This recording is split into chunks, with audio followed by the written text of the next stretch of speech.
Hey everybody, welcome back to another episode of G Slade's Indie Music Showcase. And if you like this show, then you're probably into indie music, even if you're only here to see today's guest because maybe you're a fan of theirs. But rest assured that we have a huge archive of great shows at gsladeshow.com or on your platform that you're listening to now. Whatever platform you're on, you can go back to episode 1 and just binge for hours. The only exception would be YouTube, but that library is growing as well. So I appreciate you coming by. And if you are a listener and not a video subscriber, I would suggest you check out YouTube and watch these shows when they're available, because it's just a whole different dynamic than just the voice. And if you have time to watch, I think it's really cool to see these artists.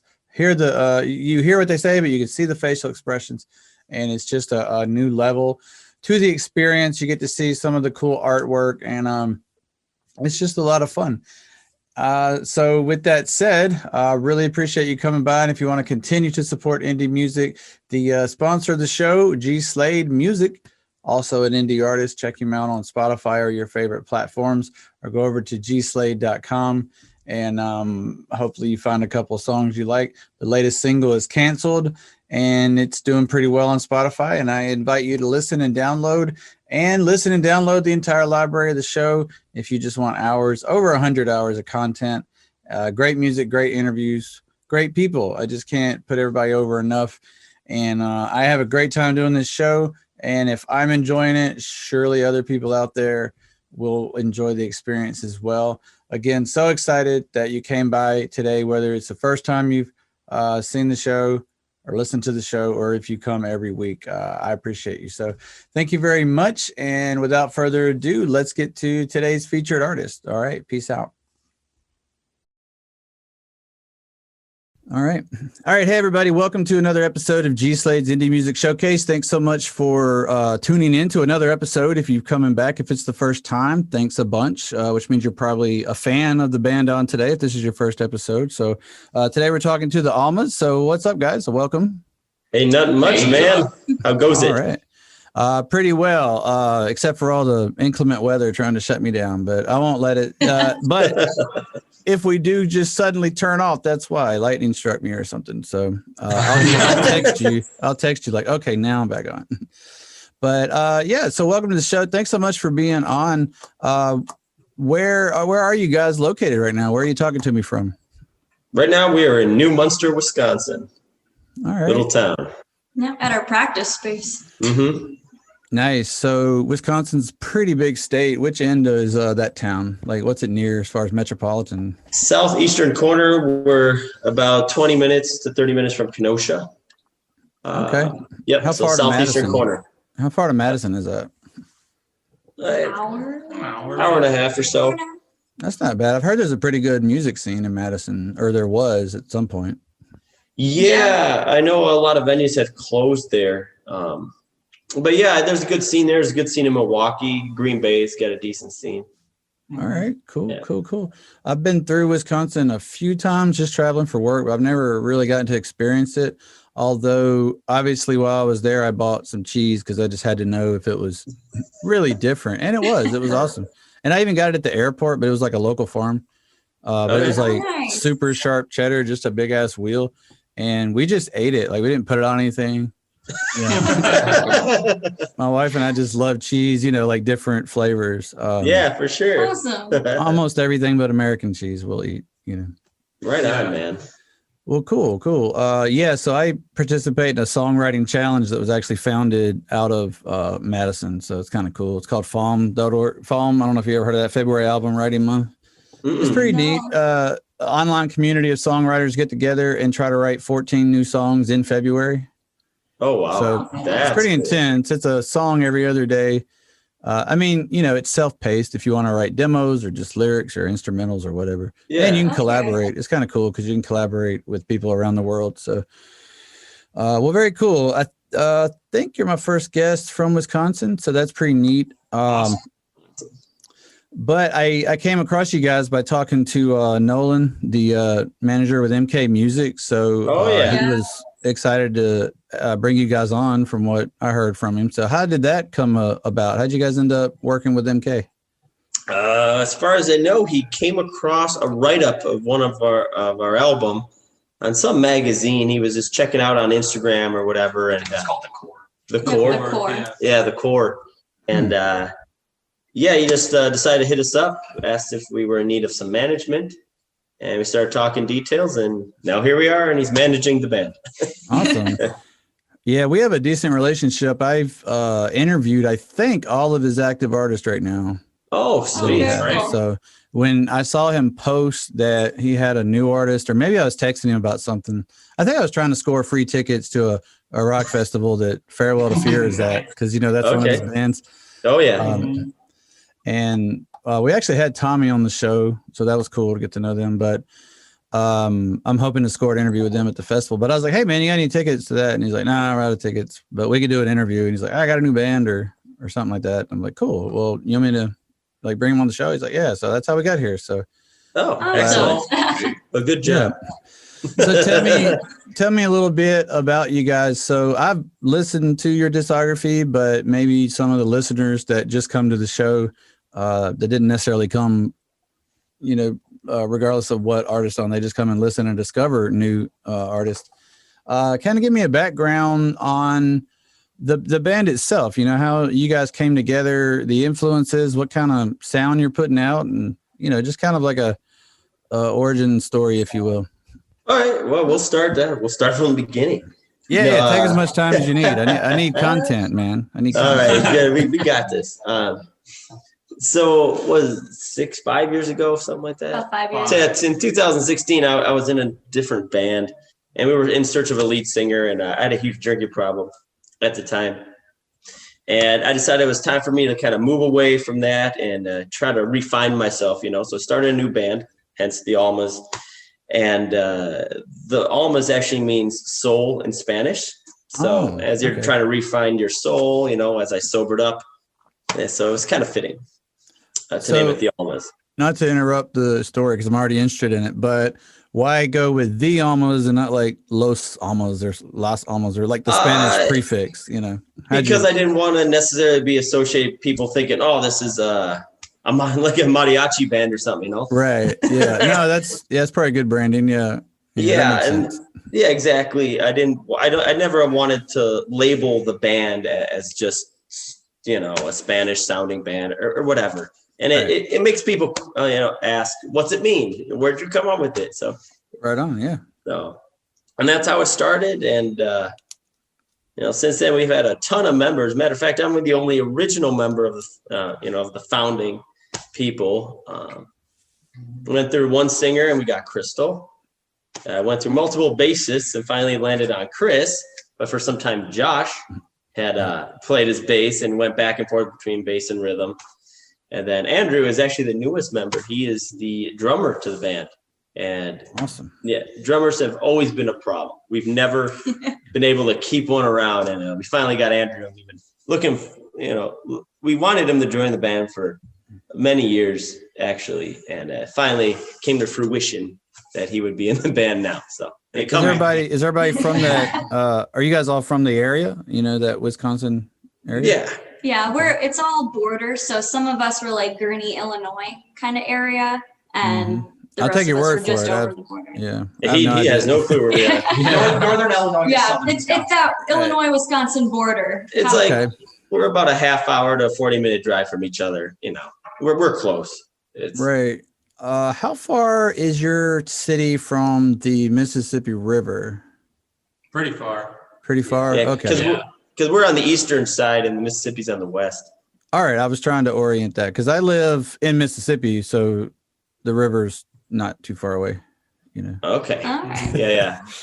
We're about what, About 4 or 5 hours. 4 yeah. Oh, okay. That's a big because drive. if you go to Des Moines, it's 4 hours. That's true. And it's right across the border. Oh no, it's like in the middle of the state. Anyway. Yeah. 4 hours. It's like 4 hours you want to get there. Yeah, I wasn't sure because I know we're in the same time zone, which is actually rare. You might be my first guest ever in my own time zone. Oh, sweet. Cool. Yeah. Oh, nice. So it made it really easy because normally I'm like, all right, 7. It's like, all right, 7 Pacific. I'm like, yeah. Then I send the calendar invite and it's got, 9 Central, and they're like, I thought it was at 7. I'm like, it is. Like, it says 9. I'm like, yeah, 2 different time zones. You know, it's like, okay. I've had people get on really early, like, you know, if they're in the Eastern time zone. It's always fun. So it was really convenient you guys were Central. But yeah, no, for sure. To get kind of back on your origins there, what is the you know, the big influence that you guys really kind of share that makes being in a band work, and what kind of, you know, sound and message are you working on with this project?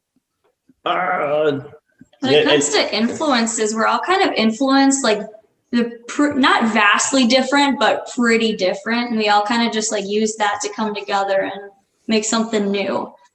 Musically, we're influenced completely differently, like Chris was saying.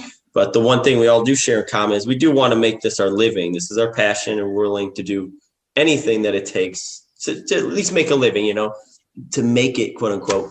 Right. That's the driving force. We're just gonna do anything we can to make it happen, you know. What does that look like for you to make it? Like, what would you consider, you know, acceptable level of makeage? Being able to pay bills. Being able to not have to come home and get a job when we're back from tours to survive. So pay the bills. And just make, you know, right now, if everything goes well, hopefully we should be able to be getting at least a minimum wage paying job by, you know, about a year and a half here, if all goes well. So nice. Yeah. You know, so that's the dream. That's to me, that's what's making it. And maybe playing in Japan. That'd be pretty cool. Have you guys actually toured together yet, this fivesome? Yeah. Yes. Oh yeah. Okay. How long has this group been solid? With Andrew, Been less than a year. it's been less than a year. Right. However, the other 4 members, we've done 2-month tours and things like that with our former drummer. Okay. Any international? If you consider Canada international, yeah. Yeah. I mean, I guess so. Yeah. Yeah. It counts. Yeah. So we were actually planning on going to Europe in 2020. We were going to try to figure it out logistically how we were going to pull it off. But obviously, we know you what changed happened. your mind for some reason. You just decided not to go. Obviously, nothing else would have stopped you. Yeah, no. Yeah, of course not. You must not want to make it too bad, man. You know? So we're hopefully going to do that here. I know we're going to start pushing a lot of promotion in the UK. I know our album has a lot of traction overseas over there. So we're going to try to push a lot of advertising and things like that over there in hopes that can then tour over there maybe in a year and a half or so. You know, once everything fully opens up and we can get over there safely and things like that. So. Isn't that interesting that like American bands want to tour Europe, European bands want to tour America? Yeah, I don't get it. Yeah, I mean, whatever. So how much of the States have you toured? You know, have you hit all 4 corners? Yeah. We've Really? been coast to coast. I'm sure there's 1 or 2 states we haven't played it. Yeah, of course, with the exception of like Alaska and Hawaii. Sure. But we've almost played in every single one of them. Do you know if you played Mississippi? We just did. We our just last did. tour. Yep. Oh, where at? Juke Joint. In Ocean Springs. Oh, okay, on the coast. Yeah. Yep. All right. So I'm in like the dead center, where the state capital is, Jackson. I'm like on a suburb of Jackson. Okay. Nice. All right. Yeah, there's some places to play in Jackson too. I mean, they'll even have like underground, you know, doom metal bands play. So there's an amazing underground scene. And we were kind of talking about influences, and you guys are all over the place, like you said. But obviously, when you pitch yourself to, you know, promotional material or to record labels or to festivals, you got to say, hey, man, this is who we sound like. And so they know how to market you. So what does that look like when you guys try to pitch yourself? Yeah, well, so we like to say that we are, well, first of all, an all original band, but we're very much so like a hard rock version of Fleetwood Mac, just dirtier. Dirty hard rock Fleetwood. All right, I can dig Yeah, that. that's how we say it. Everyone's like, "Oh, that sounds interesting," and that's all it takes. In all reality, we're just a straight up rock and roll band. You know, nothing. You know, we're just doing it old school, and that's we're just an old school rock band. We're doing everything as real and as true as possible. You know? And we just write what we like to listen to. I mean, we can write something super heavy one day, and the very next day of practice, we can write our lightest song ever. Yeah. And it's still it still sounds like us, but we can kind of, go off and do some genre splitting things. We try, we make it interesting and fun for us too. I know when we first started writing our latest album, True Selves, we're trying to do like one cohesive sound, blah, blah, blah.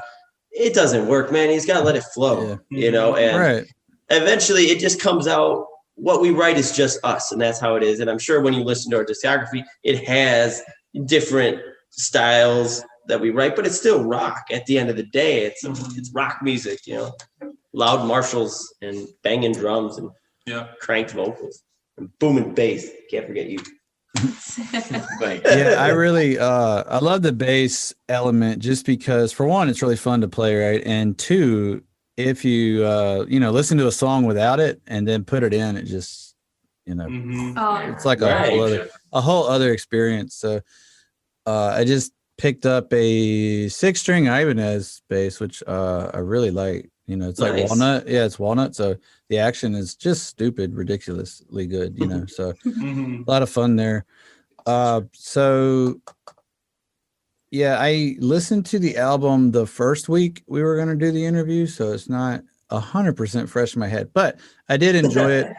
And the cool thing is any songs we play today off of Spotify, they go on a playlist for the show. So there's a ever-growing playlist of songs that we've played here on the show that it's just a big indie music, playlist. I think it's pretty rad. And, cool. It'll live there forever. Like, they don't cycle off or anything, no gimmicks or anything like that. But I put the newest entry like at the top. So, for the next like 4 shows, you'd be on the like the artwork, on Spotify when you go to a playlist. Yeah. Okay. Yeah. It's just like a little extra perk, being on the show. Thank you for the support. We appreciate that, man. And I'm gonna do that for you guys for half price. So. Oh, excellent. It's a fucking deal.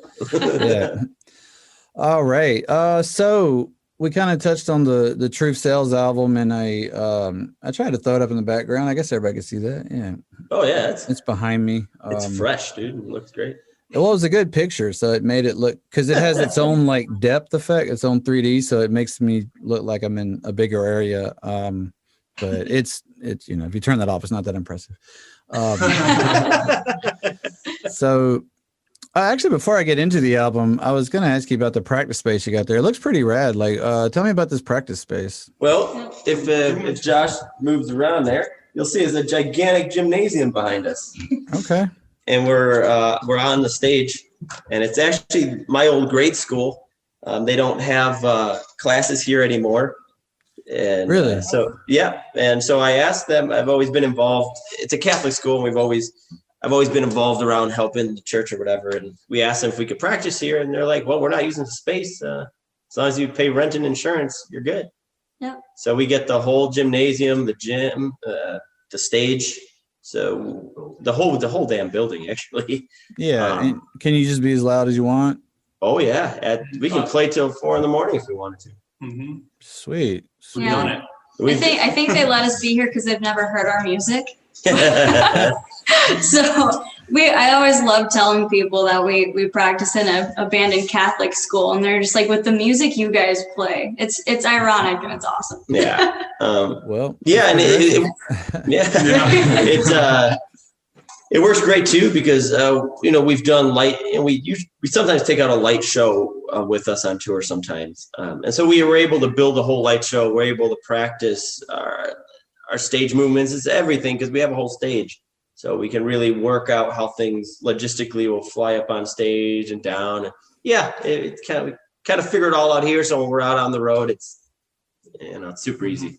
Dual purpose too, because we filmed one of our music videos here. Yeah. Yep. So the music video for Anti-Everything. The music video for Anti-Everything was filmed right here in the gym. That makes sense. Yeah. Did you just film it the way it looks? Did you put up green screens or bring props in, or? We built a giant projector screen and had a big projector playing during our performance shots and stuff. So, but that was really the only thing else that we, had to do effect wise? We emptied the gym. We made it look like an auditorium in here. We had scaffolding. We had custom made posters and flags that we put on the wall. I mean, we totally did it up. Nice. Yeah, we had to have you'll see in the music video, there's a part where everyone's rocking out. Of course, we're on stage and we're using this stage, but we had to put a big backdrop in, and we had trusses and all this stuff. I mean, yeah, so we made it work, and we adapted it for our needs, and we've done photo shoots here, we've done promo, just everything here, and that's kind of why we're doing our interview here too, because why not? Yeah, it works. We were going to be here anyways. Yeah, there's actually a side room that used to be the principal's office, actually, back, I don't know, when it was a super small school. And well, now that room's like our hangout room. We can have a big flat screen TV in there, play video games, we have a fridge, a printer. I was going to ask if is it like secure? You can like leave your stuff there, Oh yeah, there's an alarm. Matter of fact, we keep all our extra gear here, all the extra flight cases, the extra merch, just everything. It's pretty amazing that they just have that space and don't try to monetize it. I mean, no, I know, it's incredible. And there's even an elevator on the third floor, and we put everything in the elevator and up it goes. Nice. Yeah, I mean, what's the name of the song with the video filmed there? Anti-Everything. Anti-Everything. All right. Is that on YouTube? It is on YouTube. It is. All right, our first album. I'll drop a link to that when we post the show so people can go see that. And I mean, I don't know if you have a copy of it. We could even embed it in the show at the end, or we can just link it, whatever you guys want to do. I'm pretty flexible there. But that's pretty neat. So I have a question about like when you're, doing live gigs. Obviously you have equipment that you practice with, to get, work on your live sound. And I'm asking this kind of like for my own education. I do like at home music and stuff, but I don't, I'm not in a band, I don't tour. I just kind of do it as a hobby, put it out on Spotify and, let the dozens of plays roll in. But, but it's fun, right? But as far as playing live, I'm pretty ignorant to all that. So at what point, is a venue good enough where you can just use your like on stage, rigs, your gear to play loud enough?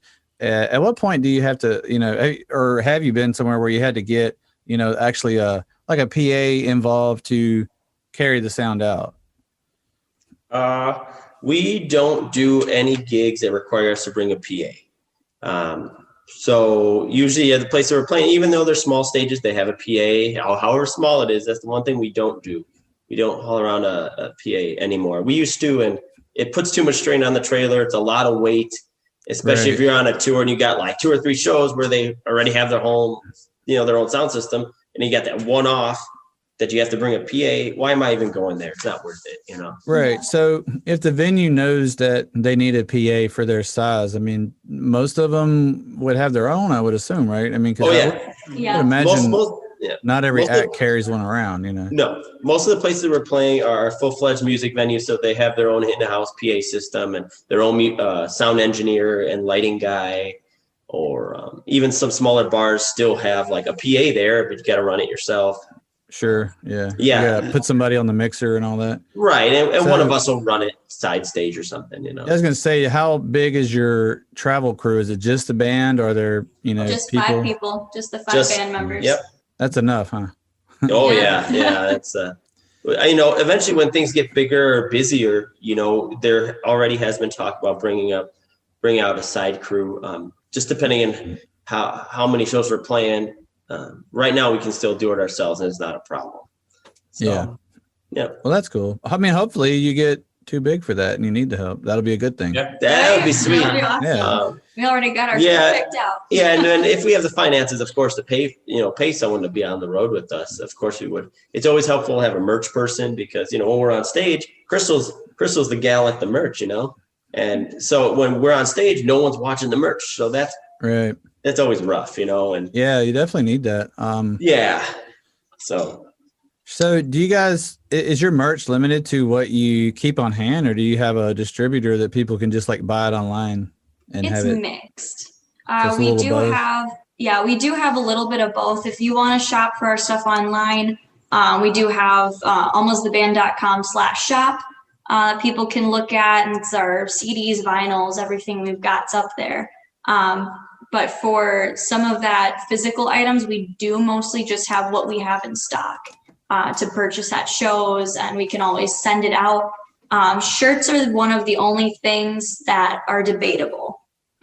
We have a distributor that if you buy a shirt online, it'll immediately be shipped to you from that distributor. Yeah. And that's usually just with our like 3 to 5X sizes online. Once we run out of those, because we only hold up to 3X. So if you want anything bigger, we do have that where you can immediately get it. Or if we're just out of stock, then we have that as a backup until. But outside of that, everything is done in-house. So, yeah, Nice. and we have to keep up on our shop. That's on our to-do list, is to just to put up our new shirt designs and stuff. We were on the last tour. We were keeping those shirts strictly for the tour, and a lot of people have seen them. It's like, okay, now let's put them up online for sale. It's probably easier to sell on tour, right? Because people are in the moment. They're like, yeah, you rock. I want a shirt. Well, right. Well, exactly. The only people that are buying your merch are people who know you already. Right. So, and we're still a fresh enough band. We have to go out and meet people, yeah. But that's the way to go, right? Is getting out, being live. Obviously, 2020 stunted growth for a lot of bands. Most of my favorite bands included, So what's the biggest show you guys have played? Oh, probably Reverend Horton Heat in Kansas City, Missouri. We played on just this tour in March. I forget exactly what day, but what's the name of the venue? Knuckleheads Garage, yeah. Knuckleheads Garage in Kansas City, Missouri. Yeah, very big venue. It was a big room. Mm-hmm. Totally sold out. Totally sold out. Yeah, we've also played at the Whiskey A Go-Go in California twice. Okay. But is that in LA or? Yep. LA. Yeah. Yep, right there on the Sunset Strip. I had another band tell me about that. It's a small place, but it's got history. It's historical. Right. But, yeah. Well, I mean, the LA Strip is famous for the '80s rock. Right. Yeah. That's like it goes without saying. You don't even got to get into it. We all know how big LA was for rock, and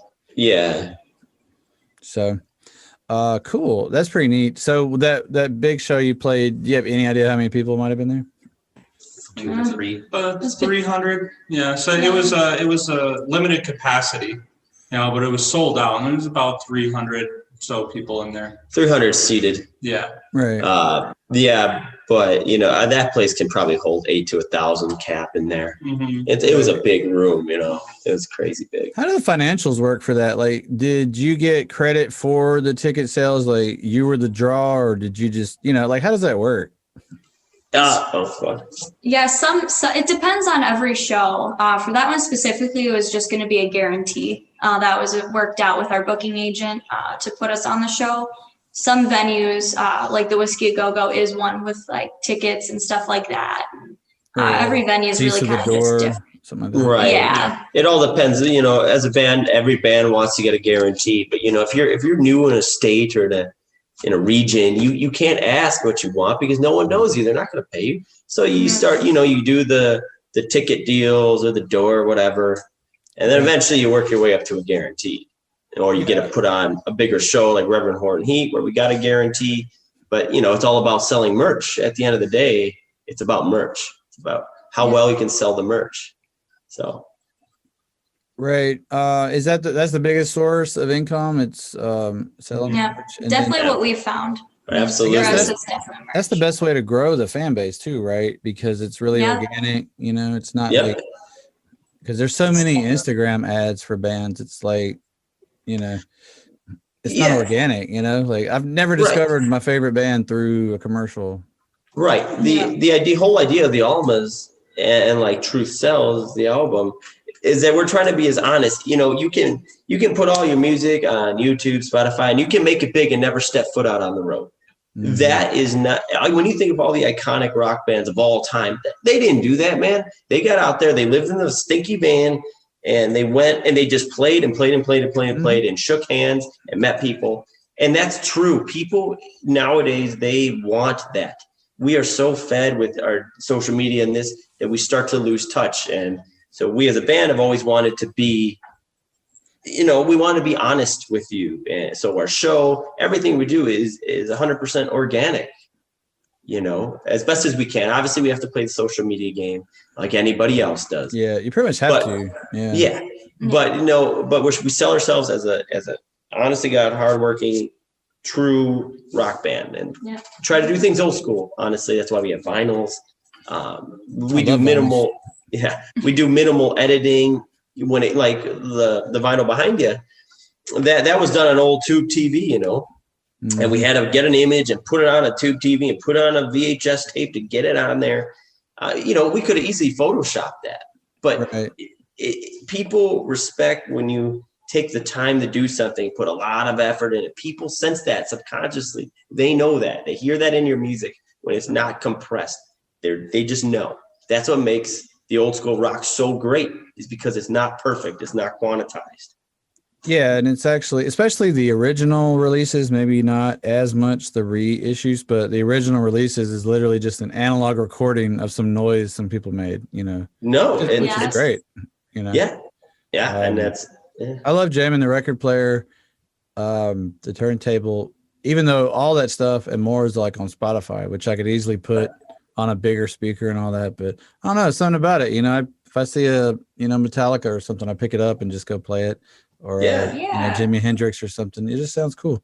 Dude, it's like a ritual, man. You got to put it on there. You got to set up, You got the insert, you look through the insert while you're doing it. Yeah, you got to participate too, because you got to flip it over, right? Exactly. So. No, you just take the time to do it and you find appreciation in it because you took the time to put that vinyl on. Yeah. Now, how do you go about getting vinyls pressed? What are you guys doing that through? We used a company called Atomic Disc. Yeah. They matter of fact, when we were having our vinyls pressed, they didn't do it. We were just going to get our CDs to them and try to use another company. I was searching around. They just started pressing their own vinyls. And we're like, hell yeah. Are they the thick 180 gram? Yes, they are. Yeah. Those are pretty tight. Those are tight. They feel good, Like the old ones are cool for what they are, but the reissues, those heavier ones are pretty dope. I like No, absolutely. Yeah. And we definitely want to go with that. Yeah, we wanted to do the whole insert, the colored insert, all the crazy stuff. And lyrics, maybe. Oh, yeah, but it got so expensive, man. I mean, 300 vinyls came out to like, $2,700.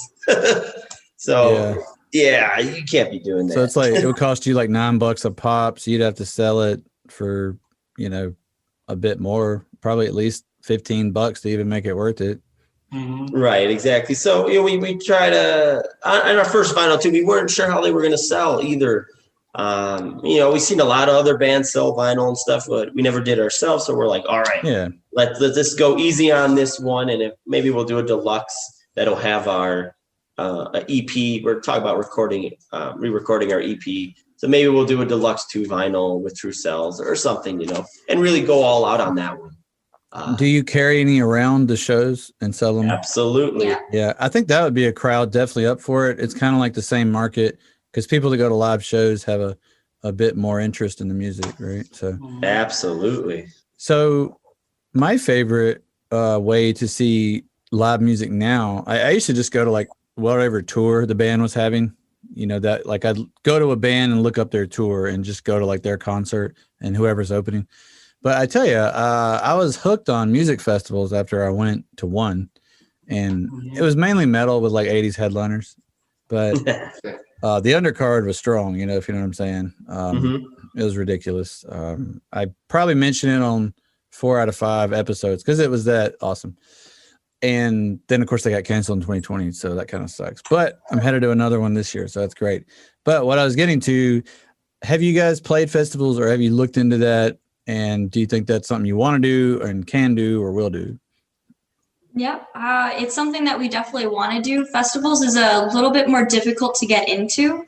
Yeah, I heard that. Yeah, heard that. But we've been to a few different ones. The first time we played in Canada was actually Maple Rock Fest. Maple Rock Fest. Yeah, Maple Rock Fest.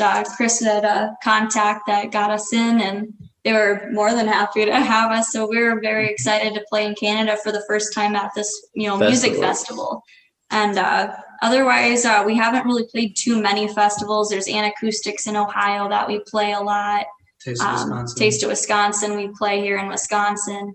But no festivals like your Warped Tour. We played Summerfest in Milwaukee, but nothing like, Warped Tour or Rockfest or Rocklahoma. Nothing like those yet. Rocklahoma has some pretty heavy hitters though. That's the one I was going to go to last year. They got canceled because I've never seen Hailstorm live, and I felt really stupid about that, because they're huge now, right? Yeah. But after their second album, The Strange Case of, they were touring like clubs still, and like a backstage pass was like $75, and I don't know, a lot of the gagged around, didn't take advantage of it, and I'm like, I could have met Hailstorm for $75, but whatever. So, Rocklahoma has like pretty big names when I was looking at it, but they also had some not as big names, like Diamante was going to be there. Absolutely love Diamante. Yeah, she's awesome. I love their sound is just great, and from what I've seen of videos, their live show has a lot of energy to it. So, I know Crystal. Yeah, I know Crystal. You were in talk with the booking manager. Yeah. Booking manager at the time. Yeah. Trying to get on a tour with them, and there was another 2020 collapse. Yeah. Oh yeah. Oh, there was a lot of stuff like that. Because like I know they have a connection to like I think like Stitched Up Heart, who has a connection to New Year's Day, who has a connection to Hailstorm. So you could really get into the right circle, just by having the right contact, which would be awesome. I think a little bit of luck like that is involved in any band that makes it, Oh, absolutely. So, because it's all about exposure, and Diamante, they're playing in front of thousands of people, and it's just like, well, if I get to open up for them, that means I then am exposed to 1,000 people. Right. Yeah. And so, and that's how a lot of bands make it, right? It's funny to me when you look back at certain bands, which it would be fun if you guys had this effect where you're the opening act, but you kind of outshine, the headliner. Like people want, I don't know if they'd want you to open for them anymore if that kept happening, but, but yeah, I think music festivals are really cool, especially for bands that aren't as like mainstream. That's how I discovered a lot of my favorite bands now. I would have never, even knew who they were. Like maybe I would have seen them randomly if Spotify suggested them, but there's how many bands are on Spotify? What are the odds?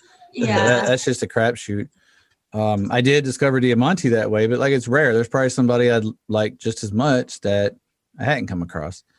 So those festivals are awesome. And sometimes even the bigger bands, I had never heard of Ghost until I went to a festival, and they're freaking huge. So you can imagine like, I'm just like, oh, who's this band? And then it's Ghost. And that experience was ridiculous. I was just trying to like scoot up and be in the front of the line for Def Leppard, who was coming on last. Yeah. And like Ghost came on, and it was their last tour, the prequel tour. And it's just stupid good. So anyway, music festivals, man, that's a great way to go because you never know how many fans you'll pick up there. Right. I don't know how much merch you can sell at a festival, just because I've never seen like an individual band have a booth at a festival so much as like the festival has a booth for their logo and stuff. But we will be the first band to have a merch booth there. I will visit it. I will definitely visit it. I mean, if you guys do any shows down, do you guys have any plans to come down south this year? I'd definitely like to catch you live. Oh, definitely. Either September, November timeframe, one of those two. We're either going as far out to Arizona, one of them, and then doing more of a Texas, Mississippi, Alabama, down into southern Florida, hopefully. Honestly, we've toured the South and the Southeast. And matter of fact, the East Coast multiple times now. Yep. That seems to be kind of our favorite run to do. Really? Why is that? Well, when you go out west, the states are much bigger, and the amount of that. Exactly. There's a lot of driving, and it's hard when you're an up and coming band to book a venue and try to bring people to a place you've never been when there's not that many people out there. Right. Another benefit to the festival, it's already sold. Right, exactly. The West Coast really gets profitable once you make it all the way to the coast. I mean, you got to make it all the way over there. Yeah. Then you can ride up and down the coast for a week or two if you wanted to.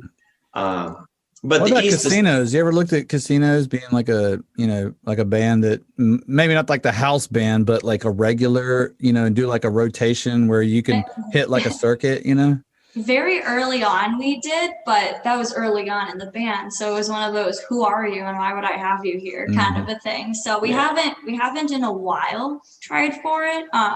Now we've done, 5 US tours at this point. Right. It would be something definitely to look into, but and now you got Nolan pitching for you. So we got Nolan and Blind Anxiety Entertainment. We're working with James for booking, and so it's and another thing. So one thing I love about these shows I do is learning about the music biz. And I think most of my audience, probably other indie artists, most of my audiences, whether they're touring or homebodies like myself. So kind of explain the difference in what like MK Music does for you and what your what did you call it, Blind Anxiety? Yep. So well, I'll start off with Blind Anxiety. He covers. Well, start off how we originally. Yeah. So originally, James was looking out scouting for bands, and we came across from a mutual friend that tagged us in a post. So after talking for a while, he picked us up, and this was early mid 2020. So we really weren't able to do much with him, but he's definitely been a really great asset, taking a lot of stress off of our plates there from sitting in front of a computer for hours upon end, just booking our own tours. Because the first 2.5 tours that we booked were all of our own. Even the beginning of 2020, we went on a tour and that was all booked by ourselves. But just in March, we went on our first tour through Blind Anxiety, and it was very good. I loved his routing and everything he did for us. And it was nice just to go out and not have stress. So he's definitely just strictly with the booking. So booking our tours, he even books us in Wisconsin, but for the most part, everything outside of Wisconsin's his range. What a booking agency does, like Chris was saying, we did book all our own tours. Like in 2019, we did a 2-month-long tour across the United States. We played 40 some shows. And we booked it all ourselves. And it was a lot of work, a lot of leg work. And the issue with that is I can't message someone, being the guitarist of the Almas, going, hey, I want X amount of money to play here. They're like, who are you? So when you start working with a booking agent, they have a roster of fans. And they are able to pitch you as a band better than I could because they have a name. But you look legit, right? Exactly. Yeah. And then that way they can secure better guarantees than I could ever do. Unless the band was huge and I could then message someone. But you can't do that, or we haven't found much luck in that until we started working with James. So James really, that's why a booking agency is really great. He secures stuff. He handles anything that involves booking between, our requests that, if we wanted, just green M&Ms in our green room, he would make sure that would happen, and that he would put all that together in the rider and things like that. So he handles all that. Now, how long is your rider? It's not long at all. We just it's like we want like outlets that work. Basically let us play. Water. Yeah, and he secures drinks for the band. He does that kind of negotiating and make sure that the venues are prepared for us to roll in when it comes to sound and anything we need to perform. That's what he does, the booking agency. But mainly securing the shows and making sure there's flyers out and there's proper advertisement. Yeah. Facebook's events are up. He handles all that. So that's awesome. Now, Nolan, the manager, what he does, he expands the band in more ways than we would ever be able to. For instance, just like booking, it's easier to get an endorsement if we have the manager right. Right. And he, the manager is skilled in selling the band, pitching the band. They have, he's got the outlets to, labels and, sync licensing and things like some things that as if I just message somebody about sync licensing, they might not give a crap about me, about the band. You can do it on your own, but right. And so it takes away a lot of that stress of trying to figure that out. And it just because this person, your manager, should have experience in this, in the music biz. So they know the ins and outs. They know who to talk to, who to go to, and they know other bands. And so it just helps. There's things that we're not capable of doing because we haven't been in the music biz that long, or we just don't know the ins and outs. So that's why we have a manager. And it's something that we weren't used to as a band. We have always done things ourselves. Every single thing has been done by us. So now handing the reins over to someone. And it's not like, as a manager, he's not telling us how to practice. Obviously, if we weren't practicing or playing well, he would be down our throats. But but no, he's there to expand the band and make us a more marketable entity. And that's what he helps us do. So cool. So did those agencies ever work together, your management and your booking, or all the time? Okay. Yeah. Because that would be necessary. Yeah. Especially in the case if we got endorsements and stuff, those things would have to be made sure they got put on flyers or whatever the contract says. Nolan has pitched some things to James, like some show offers, and James then follows up. Things like anything that involves that, anything that involves booking that Nolan is concerned about, he talks to James. And then James goes to us and say, hey, you guys cool with that? Yes. So that's kind of how that works. And vice versa. If James, we need to have a contract written up because this situation is coming up. Well, Nolan, could you write up a contract? Sure. He writes it up, sends it to James. Right. So they absolutely have to talk with each other. And we prefer it that way because we're blesses it, you feel good about it. Yes, exactly. Well, we can also focus more on just playing music and getting our show right and making sure everything runs smoothly. And we don't have to worry about the stress of dealing with that end of the business as much. Yeah. And the most we have to, it's always a system of checks and balances. If your manager isn't doing what he should be doing, it's like, hey, man, why aren't you helping us out? And likewise, if we're not doing what he expects us to do, we better step up our game. And Nolan, working with him just for a short period of time now, he's done a great job. I'm not at liberty to say what endorsements we've gotten already through him yet, but he's helped us with that already. And I've seen it with his other bands. I've seen them grow in just the 6 or 7 months I've done the show. I've seen his bands come along, get endorsed, or like I say, one of his bands popped up at a festival I was going to anyway. Yeah, which was cool, Yes, so he does great work, and so does James. James is a phenomenal booking agent. He's amazing. The routings that he does are just so convenient and so nice. He takes into consideration the needs of the band, and like Nolan does the same thing. They're great people to work with. So it sounds like the booking agent tries to, as much as possible, give you a consistent experience from gig to gig. So you kind of know what to expect. Exactly. The green M&M thing always fascinated me. I was like, surely Van Halen wasn't that, freaking arrogant. And the way it was explained to me is he actually put that in there because they had like a 30-sheet writer, and most of it was around the safety and the rigs and stuff, and the the scaffolding and the stage setup. Yeah. And so if they walked into a dressing room and there were green M&Ms, which weren't supposed to be, it made them wonder what else in the writer they ignored, and it would make them take a second look at the safety of the rigs and everything. That's exactly why they did it. Yeah, but it sounds way cooler to be like, I'm a rock star. Yeah, I'm a rock star. This is how we do it. Get over it. You love us. Yeah, and we, honestly, our writer, we don't have any demands like that. Right. Mainly, they get our stage plot, our input list, so they know what kind of power we need and things like that. Just the main thing, like I said, the main things for the performance. Make sure that there's a merch table. There's a space dedicated for us when we arrive. Mm-hmm. And that's huge. Water, and like James makes sure that we have all the load-in times in a nice spreadsheet. Load-in times, our pay, just everything's all laid out. He does a great job. So there's no question, if we go, what time's load-in? Oh, we just pull up the spreadsheet. James has got it done. It's really nice. So are there venues that offer people to work that merch table for you? Very rarely, but sometimes. That seems like something that would be like a no-brainer for a venue to be like, hey man, you throw us, like it sweetens the deal, we help you out and whatever, it makes the venue attractive and it allows you to do it, and maybe they get like a small percentage of it because they did it for you. You know? Right. I would imagine the only concern would be why am I going to trust you with all my money?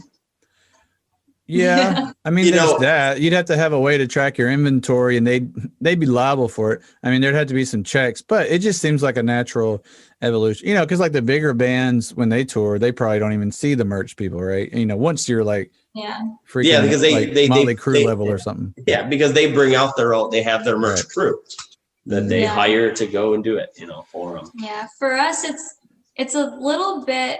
I mean, for me personally, it's a little bit more than just the money thing. I don't know if someone that's not familiar with us and who we are as people can sell our merch as well as we can. Because you'd have to quarterback it from the stage, like, hey, over at the merch table, this is over there, and blah blah blah. You'd have to communicate it. And I don't know. I mean, you have to see if it would be if there'd be enough growth to make it worth it. I know the big shows, because I used to always think that they were gouging us at live shows, because a t-shirt would be $50. It'd never be $50 online, right? It'd be 30 or something. I love going to like the 80s metal shows, like Def Leppard when they toured, and basically them and whoever's with them. And I was always like, why are these shirts so expensive? They're taking advantage of us. But as I discovered, those stadiums take a cut of the merch, so they have to mark it up to make their money back, which made sense to me after I learned it that way. So that's why I'm so curious about the business side of it. So the booking agent and the manager obviously make your experience, for one, look more legit, right? Because you're representing somebody believes in you. You're not just pitching yourself. They help get you more gigs and maybe streamline the process and all that. But they're not doing that because they're just really nice people. They want to make money too. So, like, you don't gotta get into the specifics, but how does that necessarily work where your representation is, compensated? Is there some kind of like scale where the better you do, the better they do, or how does that work? Well, yeah, for the most part, yeah. Yeah, without getting into specifics, there's just a percentage that they take out from whatever we've negotiated. So the example would be like a door deal, for instance. Mm-hmm. Say you have a certain amount of percentage that from the door your booking agent gets. Right, like you sold 1,000 door tickets for $10. There's $10,000. That's the start of the pot, So right, exactly. And then there's a certain percentage that goes to him because he booked you that show, and so that's his payment. Management, very same thing, but it's based on a different number, and it varies from manager to manager. Sure, and deal to deal, right? Yeah, exactly. Yeah. But overall, this is how it works. There is a percentage that you agree to that they would take, and the idea is that if they do their job well, if they book a good show and they advertisements put in, or they take the time to make the event page look good, and a lot of people come to it, well, they deserve the credit. You did it. You did the work. We played. Right. You got the people there. And same with management. Oh, you got us endorsements, and also because we're endorsed, now we get bigger shows, and now our merch income is better because of you and that. Well, you deserve your percentage. So they have to work harder to get more money, and we have to work harder to make sure that what they put in front of us, we are able to give our 100% at all times and make it worth it for them to put all the time in us. We have to make sure we do a good job so they can keep doing that. Exactly. No, I mean, it sounds great because they're going to make more money if you're successful. So that's Correct. What everybody wants. So as far as your social media, if somebody interacts with like your Instagram or Twitter, is that you, or is somebody in management, doing your social media? That's one of us. Yes, social media is run by the band. That's personal, Right. Yeah, we don't have social media person. Yeah, I'm sure some bands do, right? I'm sure like some bands are, maybe they'll personal. But I think some bands have somebody for their personal page. Oh, absolutely. There's without a doubt, there's too much. But for us, we pass off the business stuff to other people because we trust them. We put our faith in them. But when it comes to our public interaction, it is always us 100%. Because that's a relationship, right? Exactly. With your fans. Yeah.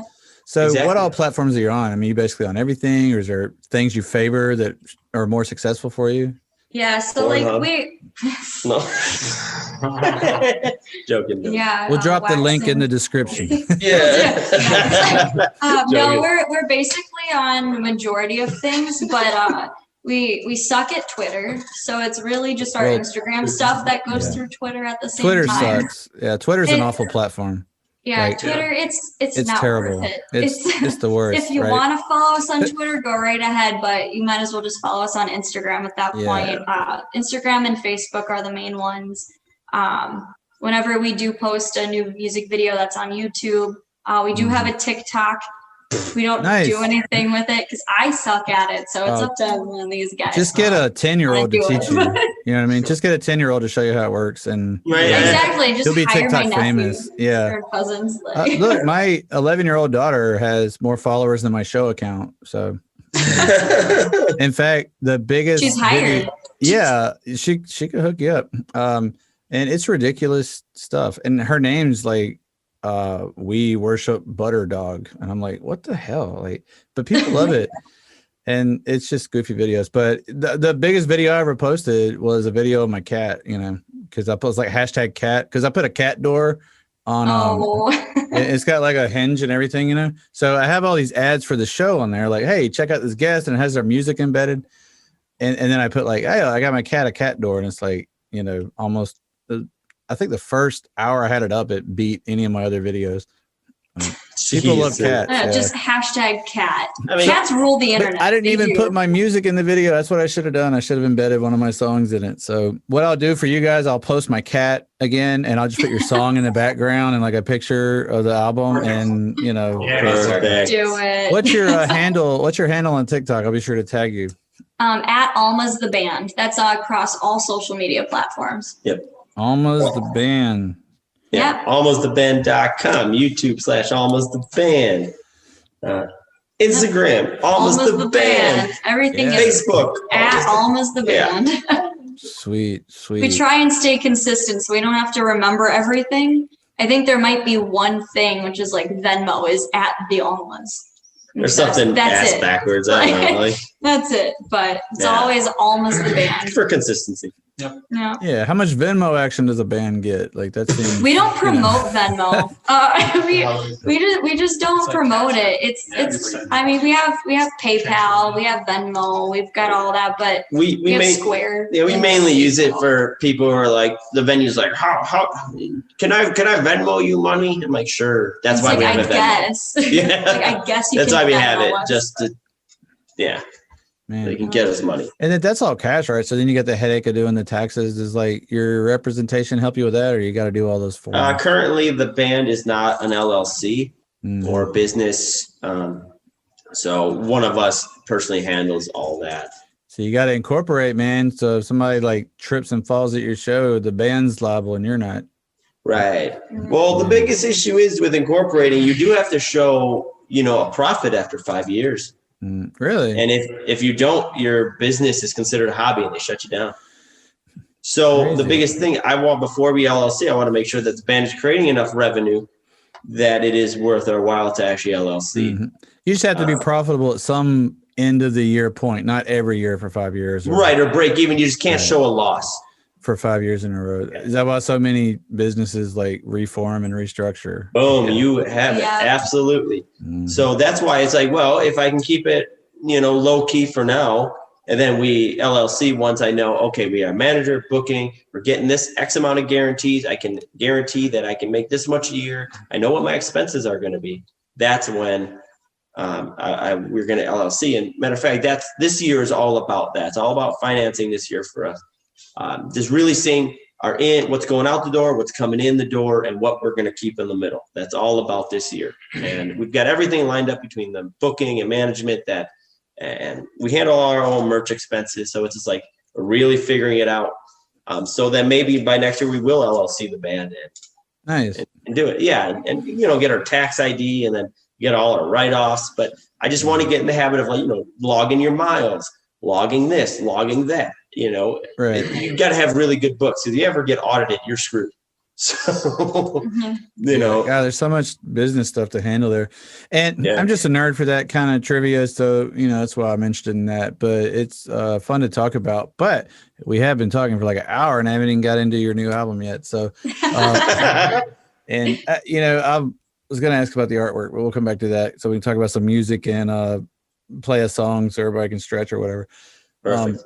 I hate a quick show. Like I like the long hauls. So this has been perfect for me so far. So I love it. Because radio, if you want a radio interview, there's plenty of those, but I like this stuff. So I'm looking at your album here. Truth Sells is the latest one. Looks like it came out this year. It doesn't show me the exact date, but January 8th.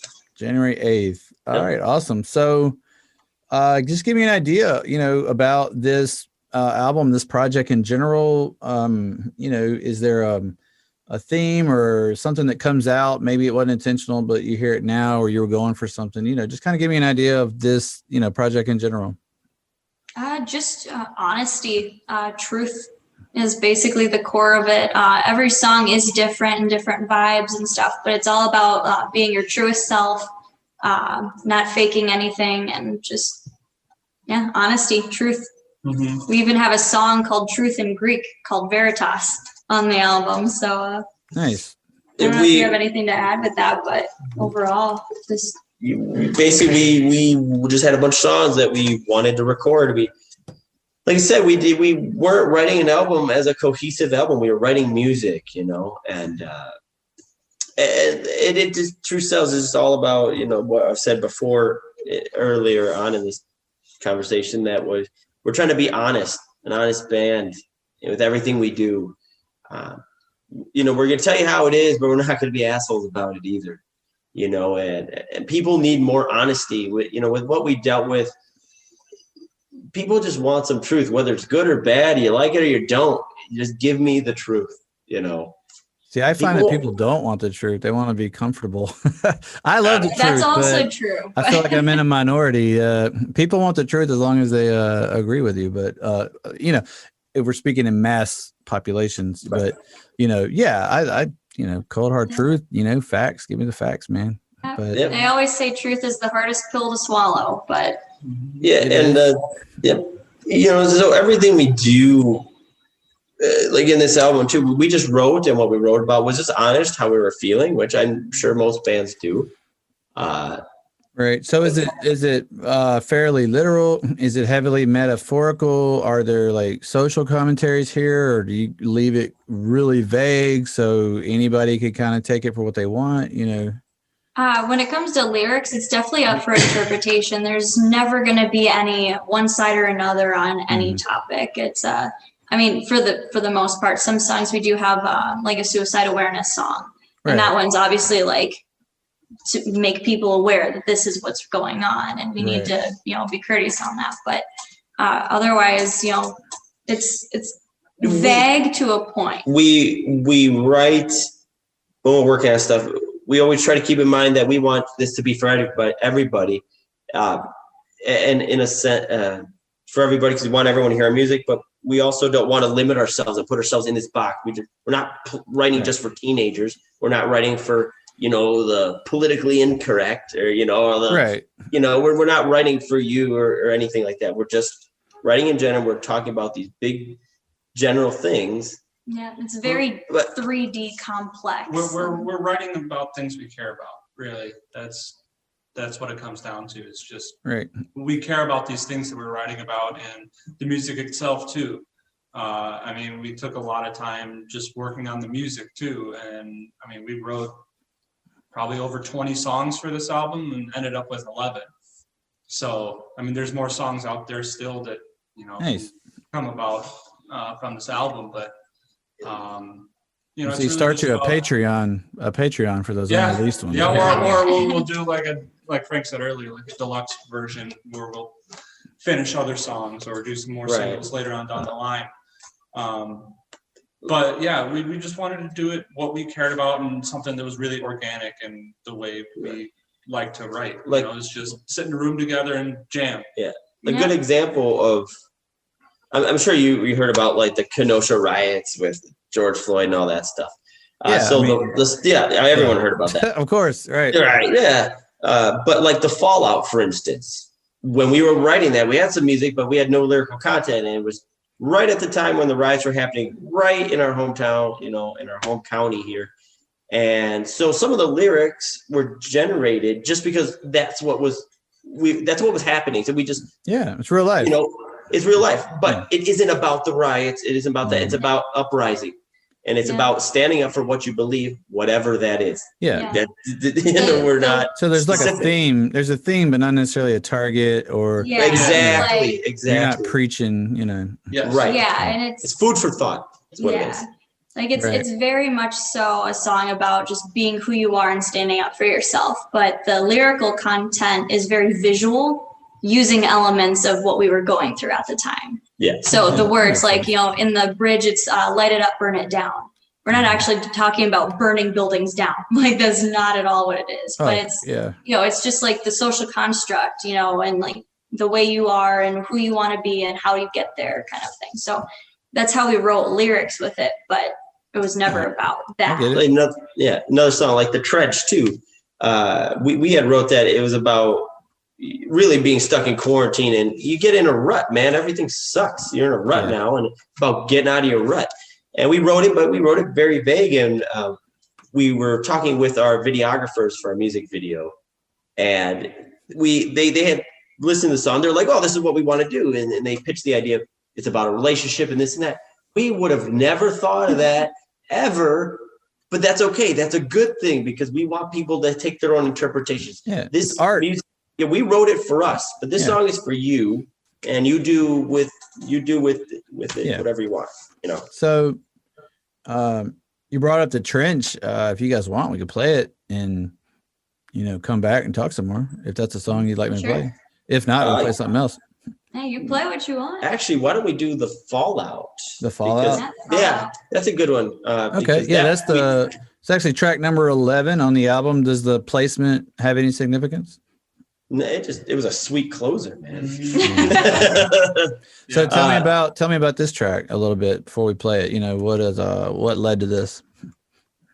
Well, if we're talking about when we started writing it, I think it was just how most of our songs start, and that's just one of us comes up with like a guitar riff or a bass riff or a vocal melody or drum part of some sort, and then we all just sit in the room and we jam it out, and then we have a skeleton, and then we're like, okay, this is the vibe of the song. Let's see if we can write some lyrics to it and see if we can find some lyrics and a melody that matches well. Yeah, as a matter of fact, the main riff of this song was a riff from 3 or 4 years ago. That the guitar riff, and it never came to fruition at all because we could never get a verse, I remember. And so that's why the verse in it now doesn't have any damn guitar. It's all bass. We couldn't come up with anything, and it evolved, like Josh was saying, we jam it out. But so there was really no thought into why we wrote it. It was a jam, came out to be. And usually how we do things, more or less, the music's always written first. And then the question always comes up, what does the song make you feel? And then we all start talking about how it makes us feel or what Crystal feels during the song. And that's what she starts writing about. Then we put our 2 cents in. And so we let the music drive the thought. And I think that's what helps people enjoy our music. I can't speak for them, but that's what we hope is encouraged. Sure. And when you hear the music, it causes you to have your own thought. And hopefully we kind of hit on some of those thoughts in it with our lyrics, I mean, for me personally, I like the superficial parts of the song. If it sounds good, audibly, I might go back and try to figure out, okay, what does this mean to me? But if it sounds good, because to me, the vocal delivery is almost another instrument, right? Absolutely, it's part. It can't clash with it. It's got to flow. I'm big into melodic, flow. Everything goes together. I'm not, weird time signatures and all that weird shit. I'm like, that disturbs my ears, I want to flow, I want to have a melody. I want to be able to headbang without changing my rhythm, oh shit, we're 3/4, now we're 11/4. All right, we're 4, So all that is great, like especially if you love Rush, which I do, but can't really like, vibe out too much to that because it's going to change on you. You can't really mosh to it or anything. So yeah, I mean, I think if it sounds good, like you've achieved your goal.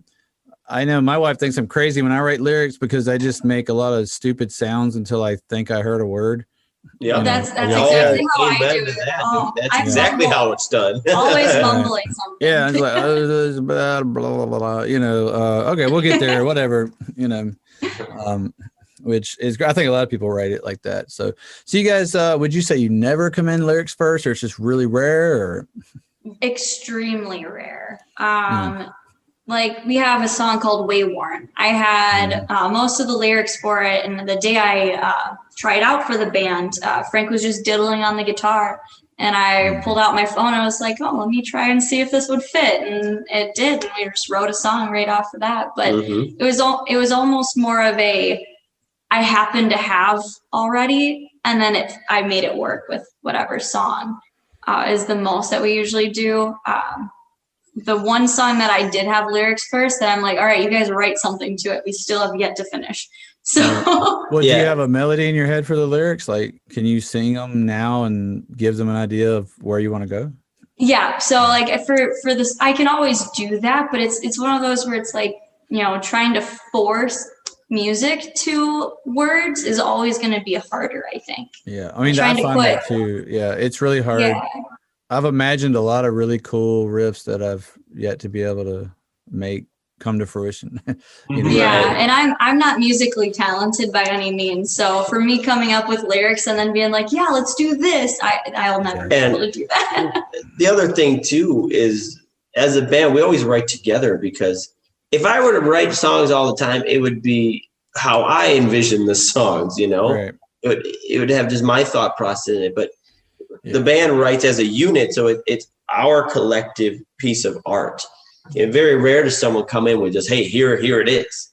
No, it never happens that way. And yeah, we all have different playing styles too. So Frank writes a song, the bass riff he has in his head is probably different than the bass riff Chris is writing in his head. Sure.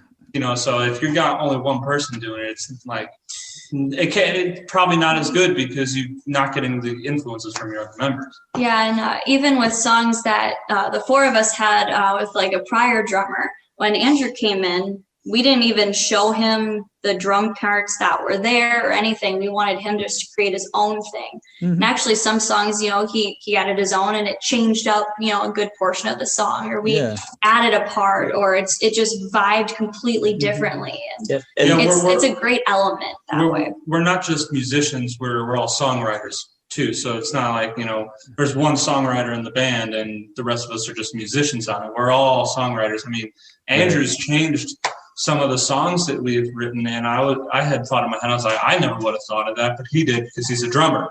And he thought of that because he's a drummer. And I didn't think of it because I'm a guitar player. And it made the song so much better. Yeah. And the Almas sound, the Almas sound will forever be what its members are. You know, so like I said, when Andrew came in, it changed the dynamic of the band.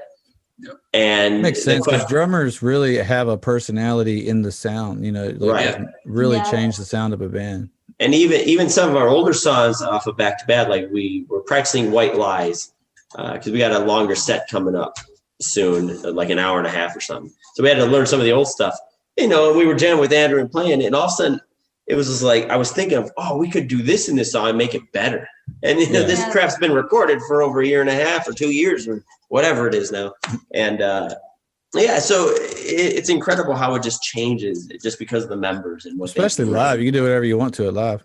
Exactly, and that's the beauty of it. Put a different intro on, different outro, put a weird medley in the middle of some of your favorite stuff, whatever you want to do. Right, exactly. Yeah. Well, let's play Fallout and give everybody time to stretch. And actually, when we come back, I wanted to pick. I think Andrew. Yeah, Andrew's mind about the bass setup. Is it? No, Andrew's the drummer. Chris. It's Chris. Yeah. Sorry. I had my order reversed. Pick Chris's brain about his bass setup because that always fascinates me. Just because I used to hang out with a bunch of shoegazers and whatnot. So even on the bass side of it. So that always fascinates me. But what we're going to do is play The Fallout by the Almas, and we'll be right back. And yeah, looking forward to talking some more. We'll be right back, guys. This is The Fallout. Awesome.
All right, everybody. That was a great song, and I am very excited that we get to have a conversation with the very artist singing that song. That's one of my favorite aspects of this show, and we are going to get right back to more conversation with our featured artist today, right after this quick little word about our sponsor, G Slade Music.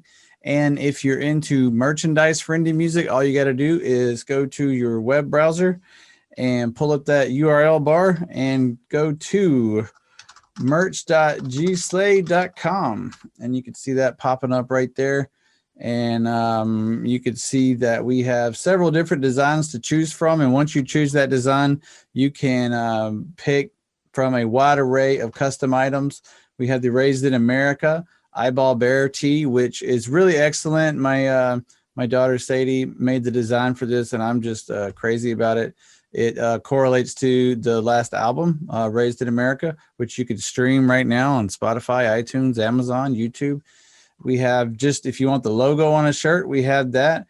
And we have a couple of our favorite hashtags from the show. Hashtag Oprah Digs It, hashtag Die Buff. Those are a few inside baseball jokes that harken back to some of the episodes in the archive. So check out all the shows over at gsladeshow.com or on your favorite platform, and you will be in the loop and understand those jokes. We also have a couple of artists or cover arts from the Raised in America album, including Proud of My Sin, which aren't we all? I know I am. And one of my favorite, though, is this eyeball shirt. And I tell you, it comes in pretty high quality. You get a French Terry t-shirt, and it's got the logo on the front, and then on the back you got our little mascot, the little bear. And this is all a creation of Sadie, which is just awesome. And she has more art out there. Keep an eye out for her. She's going to do big things. But in the meantime, let's us do big things, and grab you a shirt. You can get it in men's or women's, and get it shipped right to you. I hope you find something you like on there, and I hope you enjoy the rest of the show. All right, peace out. You know how we were just talking about what a manager does? Yeah. Matter of fact, Nolan just messaged me, and he got us on to Roadie Metal. It's a playlist on Spotify. So that's what managers do. Well, you can't see it on the screen, but I'm adding the Fallout to my show's playlist. Awesome. So, may not be as prestigious as Roadie Metal, but it is a playlist. But we know growing. you, so. But the thing is, man, you know how we were talking about social media and the digital world and all that stuff. Getting your song played on Spotify and getting a lot of plays and subscribe is a pain in the ass, because it's not like YouTube where you can pay for an ad, or Facebook where you can do a Facebook boosted post. It doesn't work like that on Spotify.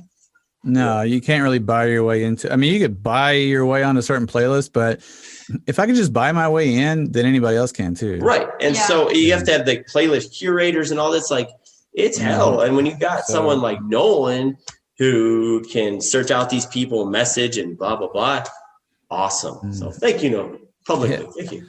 And thank you, James.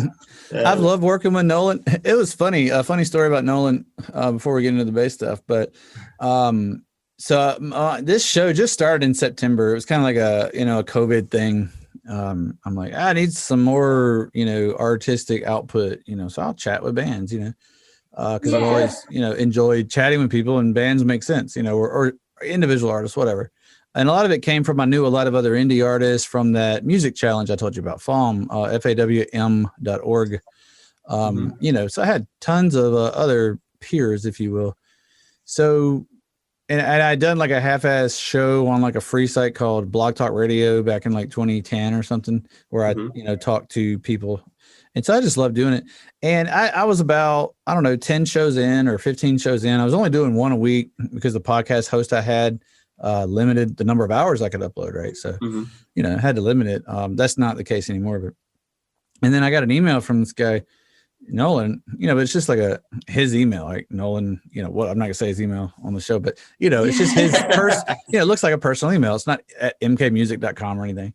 And he's like, hey, I represent these 6 bands and I'd like to get them on your show. And he sent me, and I started looking at the bands, and it was like Tommy Gibbons and Farewell to Fear and Jeff Carlson and Black Wolf Mountain and Shimmer Johnson and those guys, and Lower Line. I think that was the original 6 that he sent me. And I was like, these bands are really good. I wonder if this guy really represents them, because it's felt like just some guy emailing me. Right. So I was really hesitant when the shows were coming up on the calendar. And so I finally I can't remember which band responded, but one of them was like, yeah, like he's legit. That's our guy. I was like, all right, I feel better now. Well, yeah, I totally get the feeling, because he messaged us, and I'm like, well, who the hell is this guy? Yeah. He's of course sent us through the MK, whatever his email. Yeah, is. true. The proper one. Right. And but it's hard to put your trust into somebody. Right, there's so much spam out there too. Right, and we've been very fortunate with running into James and Nolan. Yeah, if I was half as popular as the girls in my spam folder say I am, like my wife, right? There's so much spam out there. You don't know what's garbage. And it was a new show, and I'm like, I don't really advertise this email. Usually I'm like, reach out to me like in a DM on Spotify or Instagram. Right, exactly. So it was just weird. But I started getting emails from all kind of bands. I'm like, how do y'all find me? I guess it's like that's a good thing. I mean, it's great. It was great when, bands started to ask to be on the show. It made it a lot easier for me because I was thirsty for content for a while. Like, I was just talking to my buddies like, hey man, just be on the show, but it was fun. It was good times. So yeah, I mean, Nolan obviously works real hard, and he's a real busy dude, and he's obviously expanding because most of his artists were or are in, the Phoenix area. I know Tommy lives there, and some of the other bands are there. I know Shimmer was an exception. She's off in the East area somewhere. I forget exactly where she is, but anyway, she's not near there. But anyway, and then you guys got on there, so that's awesome. Yeah. But what I was going to say, for one, I really dug the song "The Fallout," so that was good. Was that downtune, or you guys just really distorted and playing in standard, or drop D? Drop D. Okay, cool. And Chris on the bass, man. Like, what kind of pedal board you're rocking there, man? I always have a curiosity about that kind of stuff. We basically in the studio, we just ran it through an orange bass terror. And we just kind of just messed around with that. Normally we play live, we use a stanza, but really I just use that now to manage levels of volumes more than anything. Yeah. So it has like an expression pedal on it where you can, turn the volume down by pressing your foot or something. No, it's got that pedal's got 3 programmable channels on it, so he uses different basses and they have different volumes. So you just stomp the one. You just stomp the one you want. Yeah. Right. Exactly. Yeah. I got you. You ever looked into like getting, because I've seen some really complex pedal boards. You ever thought about expanding? Yeah. We call it the effing motherboard. Looks like a spaceship. It's a spaceship. Not because I use a lot of effects, but yeah, to show Of course off. not. Yeah. So they all say. But anyways, In my mind, it's kind of just like the simpler, the better, especially for bass. I mean, I can use like a little distortion pedal that we have, but I mean, for the most part, this is a Sans amp, and I'm pretty happy, and a tuner, and we're good to go for the most part. What head are you running? I run a GK Goldline 500 is the head I normally use. And like, what kind of cabinets you play in? Like when you do live, like how much cabinetage do you have there? Well, I use a Ampeg 610 for shows, and then at practice we kind of. I used to have a 12-inch Epiphany cab. I thought it was awesome, or 212. My bad. One of the speakers went bad, and we're like, well, we can't use it, and I wanted to get a bigger amp anyway, so we got. So we used the 212s and we stacked it on top of an 18. And that's what I use in practice. We custom built a cab, so it's got 212s and a fucking 18 in there. Yep. It will rattle the plaster off the walls. It has It's stupid. It's dumb. Now, what about when you recorded, when you tracked for, like, say, this song, The Fallout, because I wrote down that I like the bass tone, which is really prevalent, obviously, when the guitar drops out. So how do are you micing a cab or using a digital interface? Like, how are you tracking it when you're recording? We just ran it straight. I think we just plugged it straight into the amp, and then whatever the producer. Yeah.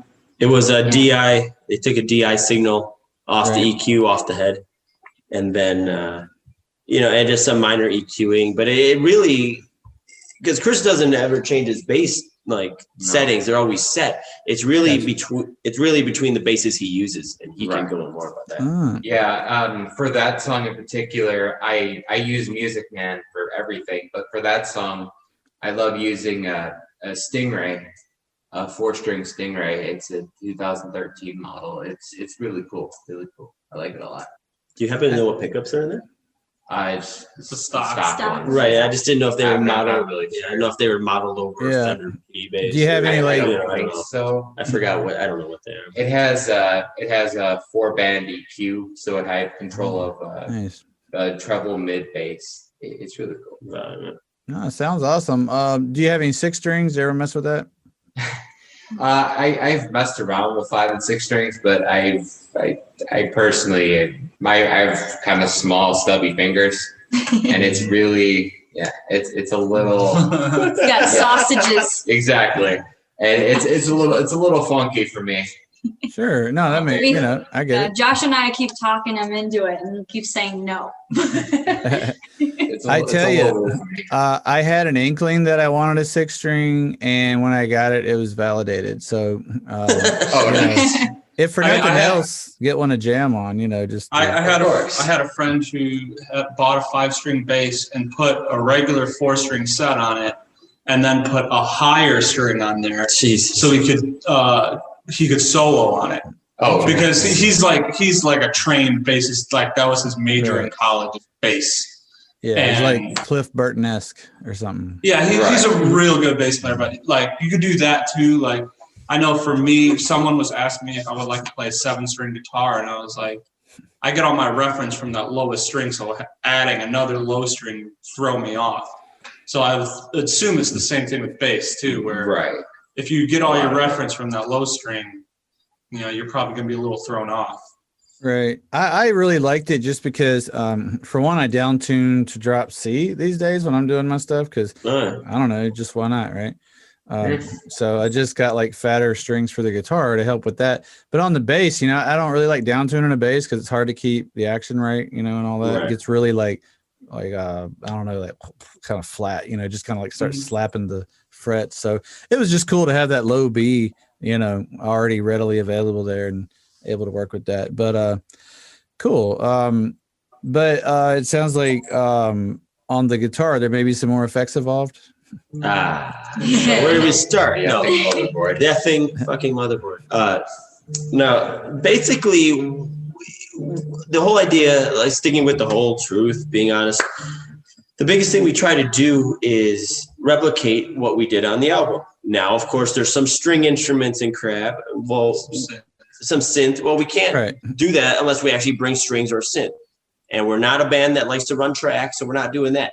So what I do is why I have a couple of my effects, like to help accommodate that. Like I have a pedal, an octave pedal. I love octaves. Yeah. Right. It gives me a higher octave. So that way, like in the Trench, it starts out with a 12-string. Chemistry. And Chemistry starts out with a 12-string. And the Trench has 12-string in the bridge or somewhere. Either way. But I use the octave pedal to do that. So I get a 12-string sound. Yeah, I love the octave, man. Yeah. It's because I used to go back and overdub octaves anyway. And then I discovered octave pedal. It's kind of hard for me though because I have to use the VST. I have like Guitar Rig native instruments. I want to get a physical one so I can put it at the front of the chain, right, before all the effects hit it. Because you get a better effect, right, if it's not distorted and all this other stuff. Yeah, I finally got a physical Crybaby, and man, like I swear I just played on it for like 4 hours. Oh, dude, they're awesome. And like we can go through. So at the beginning of my chain, after the wireless and the tuner, of course, is the octave pedal. Right. Then I go to a compressor, which I compress the octave pedal so it's not so shrilly and high. And these are all like analog, like all analog stuff. Besides the octave pedal, because. After that, I go into an EQ, which I only use to get that kind of lo-fi guitar, that radio guitar effect for the intro of Toxic. So a lot of the effects I'm using are just like one-time effects. If you listen to Hellraiser, there's a synth guitar that comes in. That's done with a pedal. So I have a pedal for that. Sure. Outside of that, I'm running just a standard MXR reverb. I use a Tube Screamer into Marshall Plexi and JCM 800. And I switch between the heads. I have a head switcher on my board. Oh, cool. After that, I go into a boost. I'm out of order now, but I have a boost delay. So what that does, it adds. And not only do I have a gain boost, but it also has a quick slapback delay, so you get that big arena type solos. Yeah. And I modded that pedal to work with my attenuator. I have a 2-channel attenuator on the Plexi, so I can run the Marshall wide open and still volume down, but also get a volume boost. So I mounted the pedal to work with my attenuator. And then my favorite pedal to use is Crybaby, but it's a Crybaby bass wah, because you don't have to click it on. You just lean on it and it starts working. And there's a volume control and a Q knob, so you can adjust the sweep of the wah effect. So it's not so shrilly, because sometimes Crybabies can get really shrilly. Yeah, there's a sweet spot. Yeah, definitely. Exactly. But with the bass, like mine adds gain. Does that happen to you? Like it adds some gain to the signal? I purposely keep mine at the exact same volume so I don't get any gain. The bass wah acts more like an envelope filter. So really what it does, it's only tweaking your mids. It leaves the bass signal alone. So your guitar is still thick. Has full body, but you get the wah effect in there. And that's why I like using it. And you don't have to click it on. You just lean on it, lean off, and you're done. So that is, it's a cool trick that I found. And I learned that from a guitarist just playing around. He showed me that, and I've always done that. And that's pretty much the rig. And I have a talk box for Back to Bad and the song Miss Political, because I use talk box in the choruses and the solo and some other things. Right. But overall, like if you took all that crap away and plugged straight in the amp, you would have the exact same tone of the album. Sure. Just compression, distortion. Right. It's literally just to create the effects that are done on the album, and to bring it into a live setting without using tracks, without doing any of that. So that's the reason I got this massive board. But in reality, it's still a fucking rock song. Yeah. If you take away all those extra things like the strings and the synth and stuff that we put into the songs in the studio, if you take those away, it's gonna sound like what we sound like live, pretty much. Right. We can't do the exact synth parts in the songs right now, currently. Yeah, I don't think anybody's looking for that. Like, I don't think anybody goes to a live show wanting or expecting to hear the album exactly, Well, and when we went into writing the album, we specifically told our producer, which is Eric Labros at Labros, my bad. Eric Labros at Cherry Pit Studios in Menominee Falls. Great guy, by the way. But when we worked with him, we specifically told him we don't want to add anything in this song that we wanted to be able to strip it back and always have a rock song there. He took all the flashy stuff away. It's always going to be a rock song. Had to have the bass line that you can play live. Yeah. Right. We didn't want to oversaturate with synth or have a crazy synth lead guitar or nothing like that. Forget it. So, and he worked with us on that, and it was great. He did just a great job on it, in my opinion. Yeah. So just a couple of effects there. Yeah. Just a couple. Nothing crazy, nothing serious. Yeah. But Josh, you're on guitar too? Yes. So, I mean, I don't know if you have room for anything after that rig we just talked about, but well, like what are you rocking with? Well, so for Frank and I, we run very similar amps. He uses a Marshall Plexi and a Marshall JCM 800.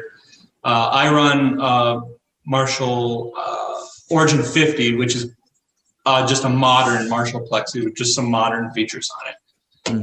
And if I can get my JCM 900 fixed, that one too eventually. But Frank and I, the spot where we differ is Frank likes to do a lot more volume control with his guitar and stuff, and he just uses his tube screamer.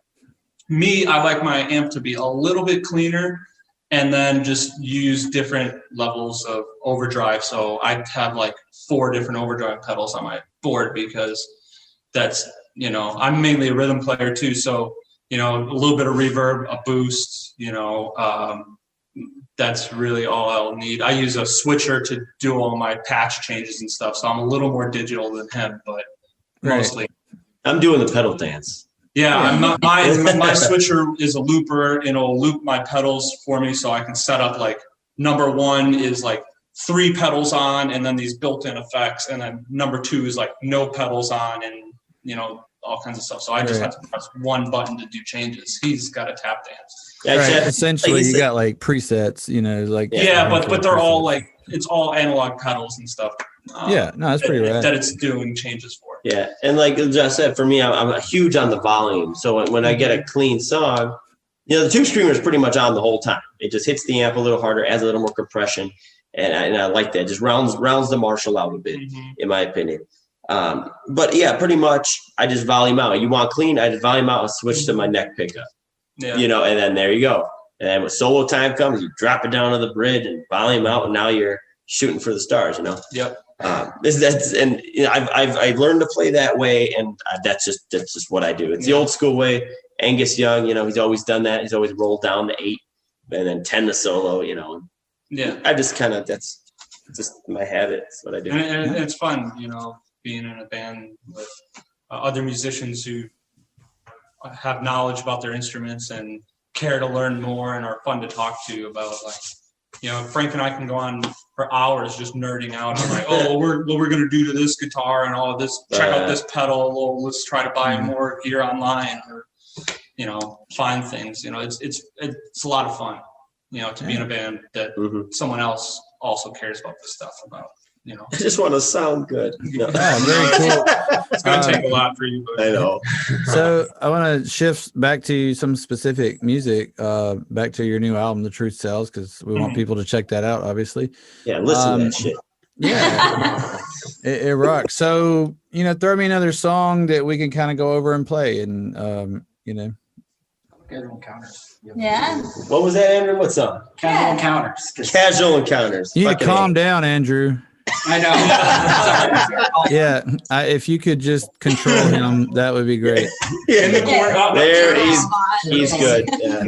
I don't have any good drum questions, not because I don't appreciate the drums, because I'm ignorant to the drums. I have to sequence all of mine. You should have heard him when you were trying to ask about bass questions. You were saying you're going to when we came back. You were like, "Yeah, Andrew," and then you said, "Oh, sorry, no, that you're the drummer." And he was like, "Oh, thank God." he's very good, but he's very quiet. He doesn't want to talk. Right. Well, that's fine. I noticed a lot of musicians are introverts, except for like the lead singers and lead guitarists and stuff. You know, like we just want to jam out. Literally. You know.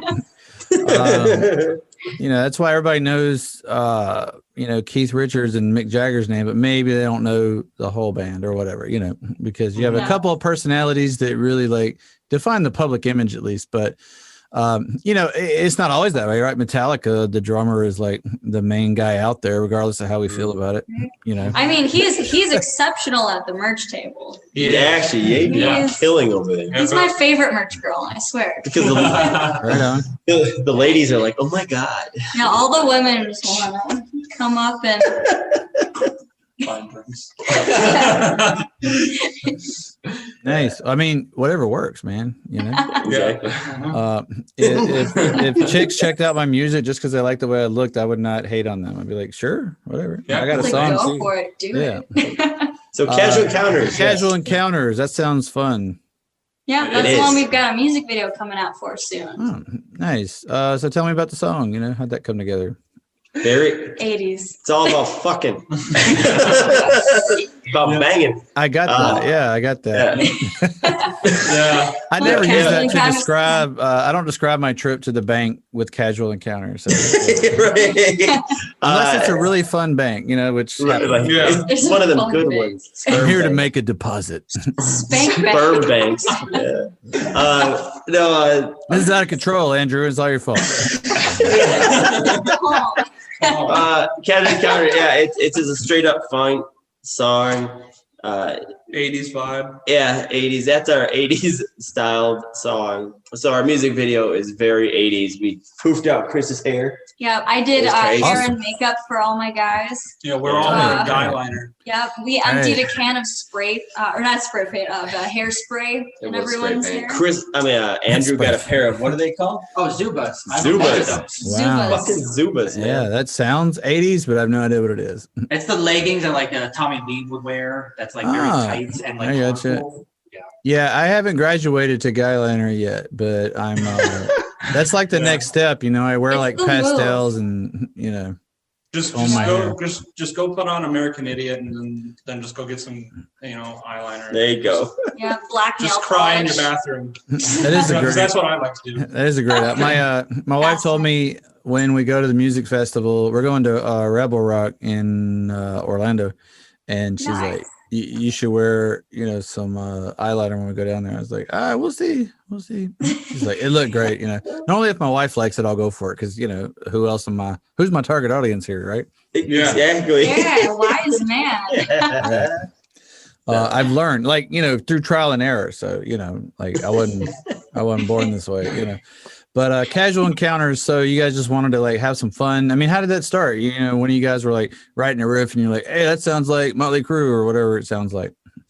I think I was jamming that riff initially, the intro guitar riff you'll hear. Mm-hmm. And it just was a jam. And that was it. Mm-hmm. So nothing special. Who does it, if you had to say, this would fit on stage if we were opening for band X in the 80s, who would it be?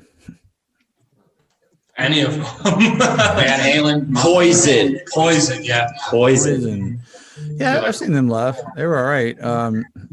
Pretty much disclosure, every band I've seen live is because I was going to see a Def Leppard show. And it sounds like, is that a vibration? Yeah. Phone calls and shit. Okay, we're good. Using my phone to plug the TV or plug the computer. Yeah. The Wi-Fi. That makes sense. Yeah. All right. We'll forgive you, Andrew. As far as the lyrics, though, did you guys write these together, or did somebody just start belting out a goofy chorus, or how'd this work? Yeah, it was basically one of those. The guys were like, "Ooh, this sounds like dirty sex," and I was like, "Got it." And I started writing about, on the floor, in the bed, on the sofa. Go ahead, tell me when. And it's like we're just a casual encounter. It's talking about ripping your clothes off. Well, the name of the song too came out because and this is actually before my time too. But our previous drummer, we had found on Craigslist on the Casual Encounters page.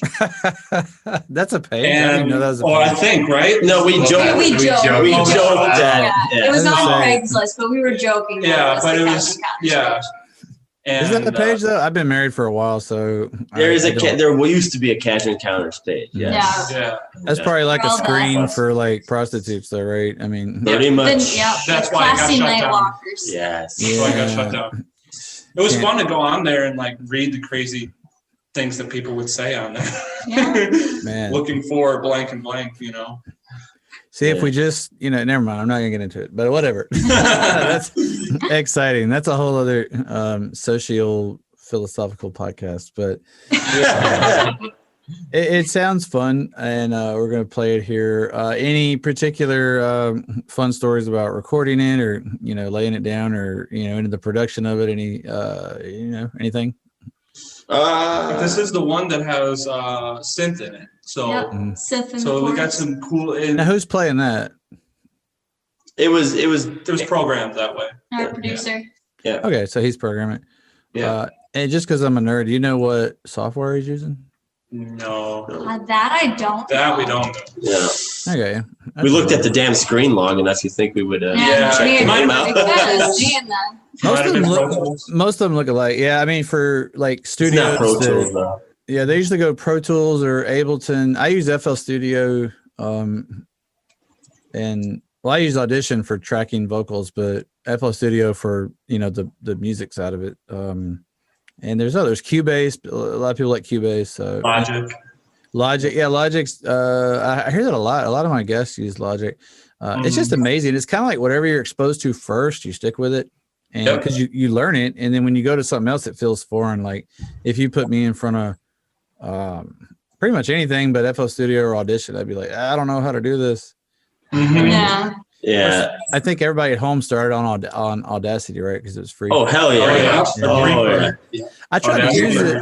I tried to use it the other day just because I was testing a mic, and I'm like, how can I not figure out Audacity? I eventually did, but it'd been too long. So Yeah. But anyway, yeah, we're gonna cut to Casual Encounters by the Almas and play that. This is on the new album Truth Sells, so that's on Spotify and probably everywhere else, right? You guys are on all the sites. Yep. Yeah. We say it's on your favorite social media or streaming platform. Right. But I would recommend Spotify because I don't know, it's my favorite one. Yes. It's my favorite too. Yes. Make sure you follow us or subscribe or whatever the hell you do on Spotify. Do it. Whatever you Follow do. the Almas. These songs are also on the playlist, and now my playlist name is really long and stupid because I was trying to be descriptive, so it's called Featured on G Slade's Indie Music Showcase, which is terrible. It doesn't even come up when you search for it, which I don't know why, because it's the fucking name of the playlist. But if you go to playlist.gsladeshow.com, which is a lot easier, it forwards you there, so no worries. Okay. Awesome. But anyway, we're going to play Casual Encounters, and we're going to be right back, talk some more to the Almas. Be right back, guys. On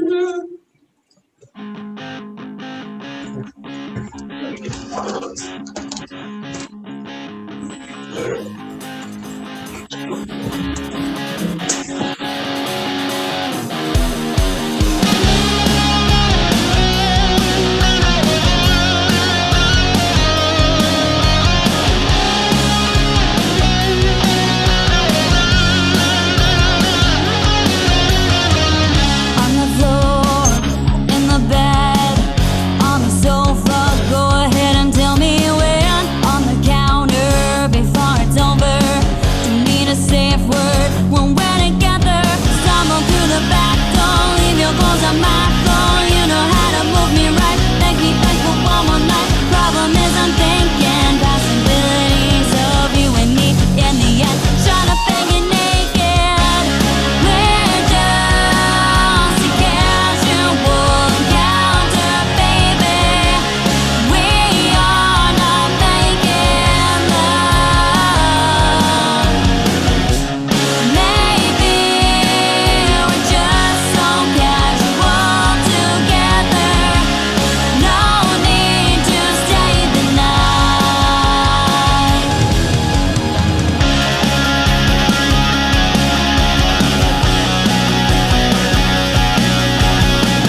I like the ending of that. No need to stay the night. Like, yeah, all right, get out. But I can't Let's do our thing and then go home. Yeah, that's why I always thought it'd be better when I was single, of course, to go to their place. So then I can just leave. I don't have to convince them to leave. There you go. Smart man. Just sneak out. Be like, yeah, I just got to use the bathroom real quick. Jump out the window. I don't know. In my 20s, I was an asshole. I'll just be like, all right, I'm out of here. It's like, thanks. Good game. High five. Right. But, it happens, right? We learn and we grow. And, any of you guys got kids? No. I have a dog. Not that we know of. Right. Well, I'm pretty sure you would know. I would know, but yeah. Can't speak for the rest of them. Not that they know of. Right. Yeah, who knows? Maybe.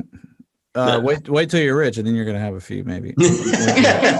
What the hell? When you're a big band, they'll be like, "Hey, that was that Casual Encounter guy." Yeah. Shit. Let me add your song real quick to my playlist. I almost forgot. To my long playlist name, like I say, playlist.gsladeshow.com will get you there. Yes, we'll make sure we follow that as well. Mm-hmm. But anyway, guys, I've had a ton of fun talking to you guys. I know it's getting late for all of us because we're all in the same time zone, so I can relate. Yes. So I won't keep you much longer, but I do want to thank you for coming on and say I've enjoyed the album Truth Sells, which is obviously out now everywhere on your favorite platform that should be Spotify. And, all the listeners can stream that. But if they want, a more tangible piece of the Almas, remind us what the URL is to find, some merchandise. No, it's almastheband.com/shop. Almas, that's ALMAS. ALMAS. Or come to a show. Yeah, or come to a show. Mm-hmm. So where are you going to be coming up soon? And assume that it's going to take me a week to edit this. So, it's all May right, 11th. Where's your next show? So we've got May 20, 21, 22. Do you happen to have your phone with the spreadsheet? I know we've got Minnesota, Iowa, and Nebraska. I believe it's not in that order though. Right. But we are playing there that one weekend, and then the next weekend we're out. So the 20th we are in Iowa City at Gabe's. Dilworth, Minnesota on the 21st, which is a Friday at TAC Music Venue.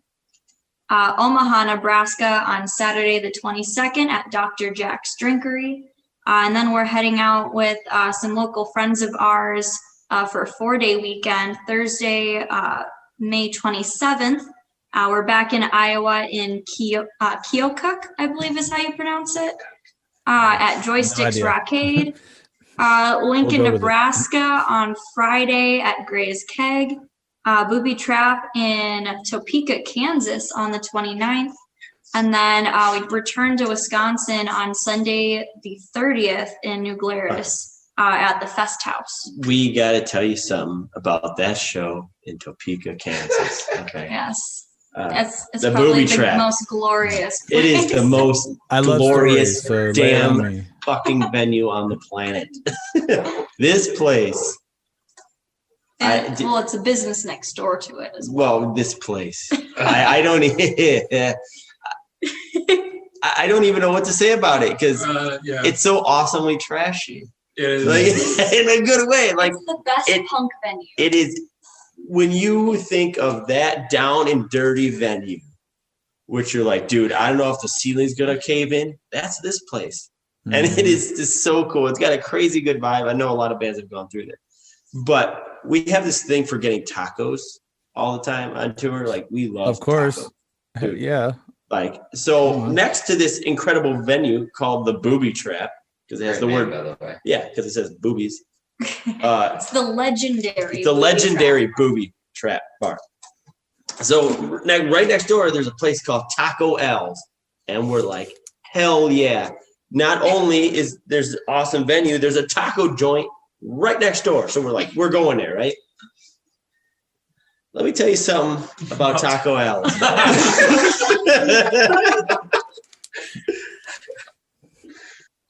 It sucks.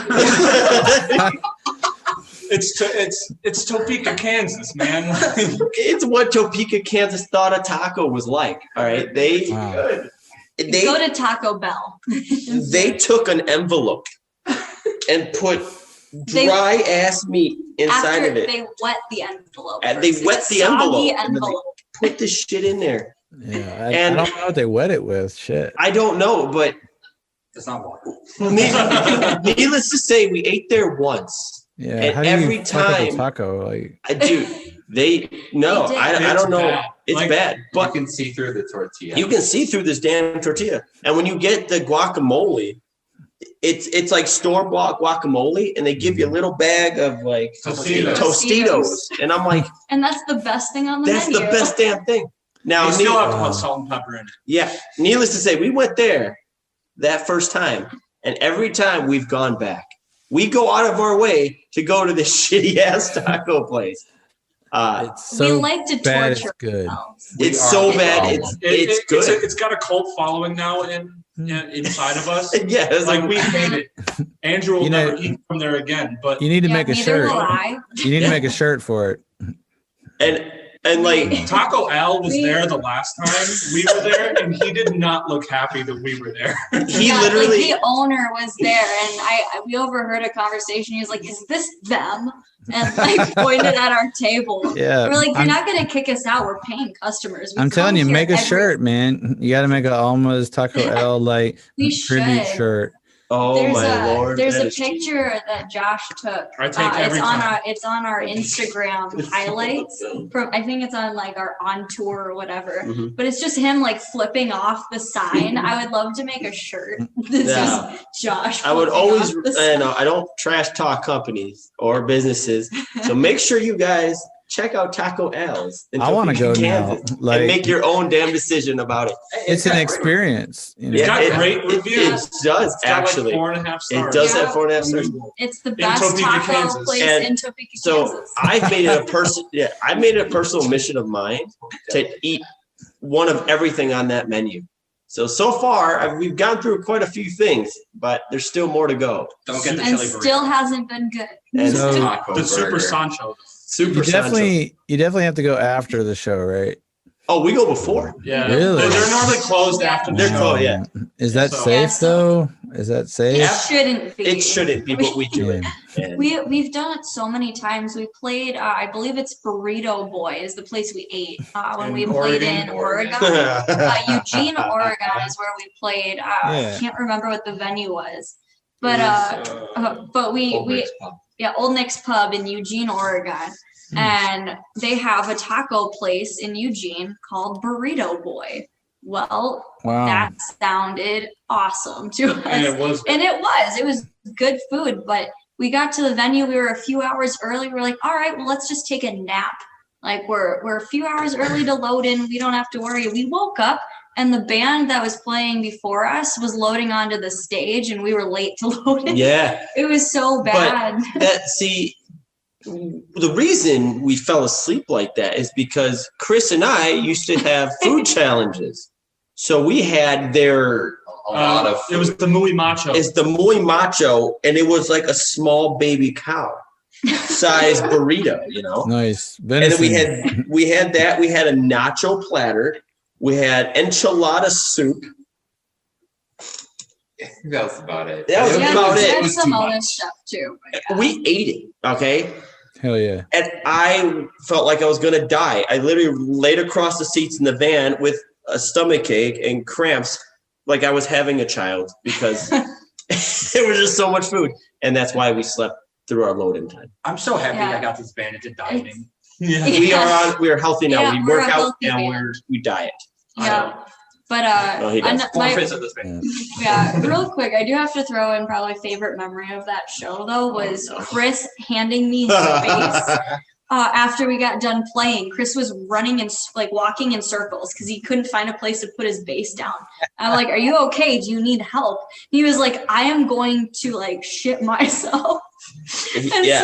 so I Sometimes was you like, just gotta shit yourself. just give me the Just bass. let it I go. took his bass and I've never seen him jump so high in the office stage before. And he just dove into the bathroom. And it's funny because we didn't know what was going on. And during our last song, you heard Chris go, "Oh shit." Oh shit. And he was like, we don't know what's happening. I'm like, oh shit, what is your bass out of tune? Like, what's going on? Like, what happened? No, he was gonna crap himself. He was so unhappy the last song. And I promised Chris that I would tell this story. Okay, so one last story. So we were one of our most recent shows, we were at a bowling alley, right? Oh. And Chris came up to me after some time after we loaded in. And he had to tell me the story. So apparently Chris got himself locked in the bathroom stall. Mm-hmm. And the man had too much pride to go ask us to help him unlock it, that he crawled his ass under the stall door and out. Didn't get stuck. He didn't get stuck, but it was really funny. He had to army crawl out of the bathroom. He army crawled out of there. Like, yeah. You get the door open. Which you can only do because public restrooms have a ridiculous design. I'm like, put the door all the way down. Like, who wants? Like, I don't know why they make bathrooms purposely awkward as hell. You know? Yes. Right? Like, pump some music in there. Put a whole fucking door. You know what I mean? Like some you go to, and it's like just like a 1-inch crack at the hinge and a 1-inch crack at the latch, and it's just covering your face. You know, that's about it. And there's it's like pitch quiet, you know, like no sound. I'm like, put a fucking speaker in here or something.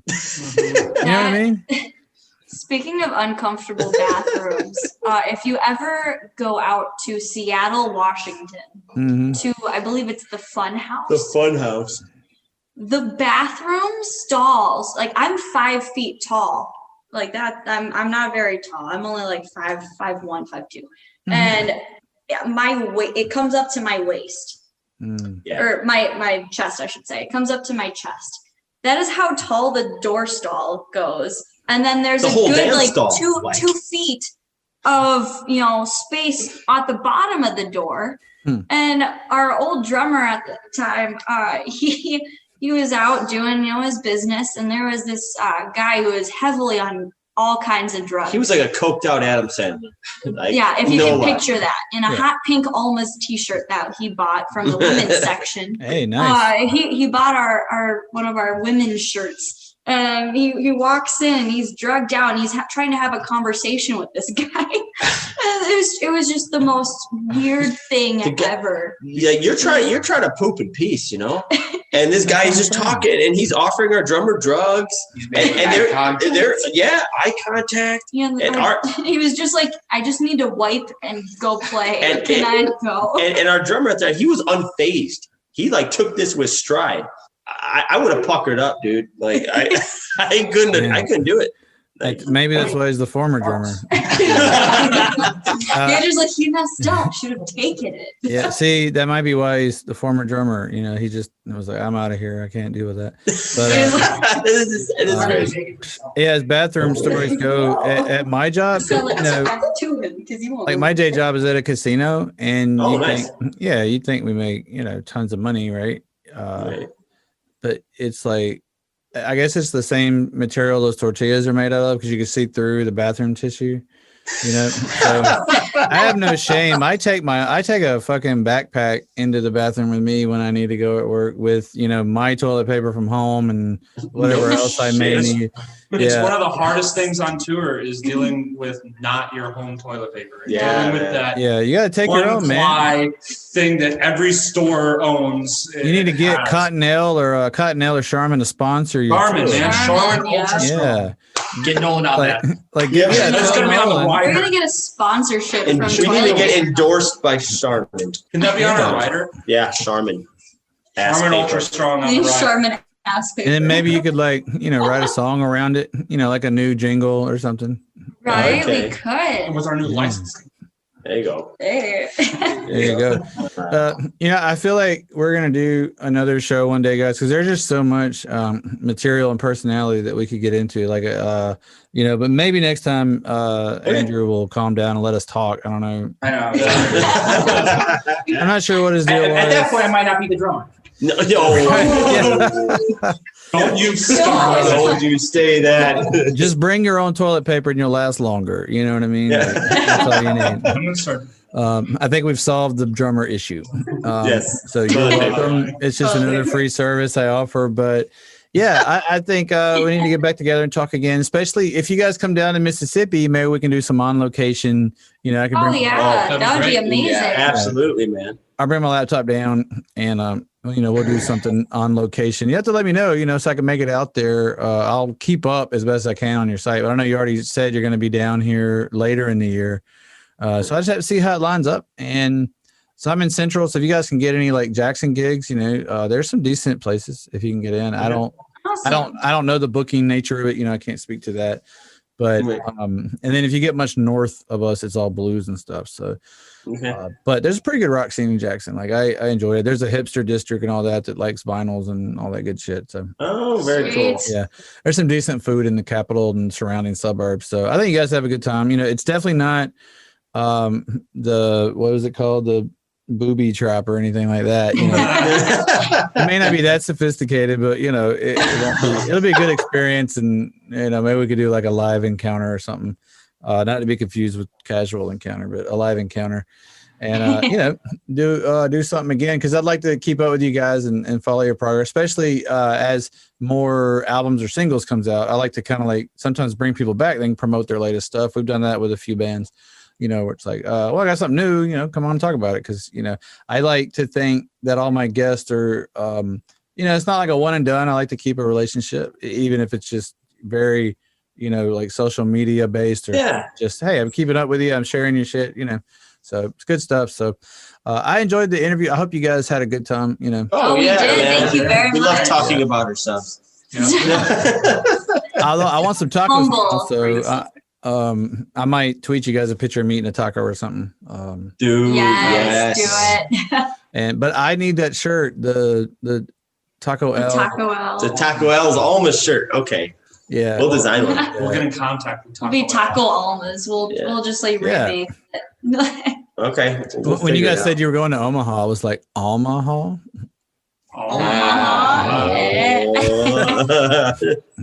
Rebranding a little. But yeah, I'm a dad, so I can come up with terrible puns all day.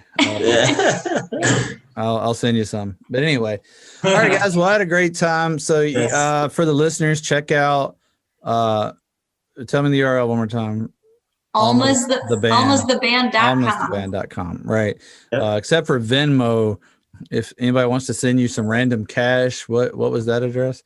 Hell if I know. Yeah, I can't remember. I think it might be the Almas, but yeah. Well, somebody's getting some cash. PayPal's better. PayPal. Yeah, send us PayPal, and then it's almastheband at gmail.com. And it's consistency. So, and if you guys can find us, if you go to our website, all our social media links are there.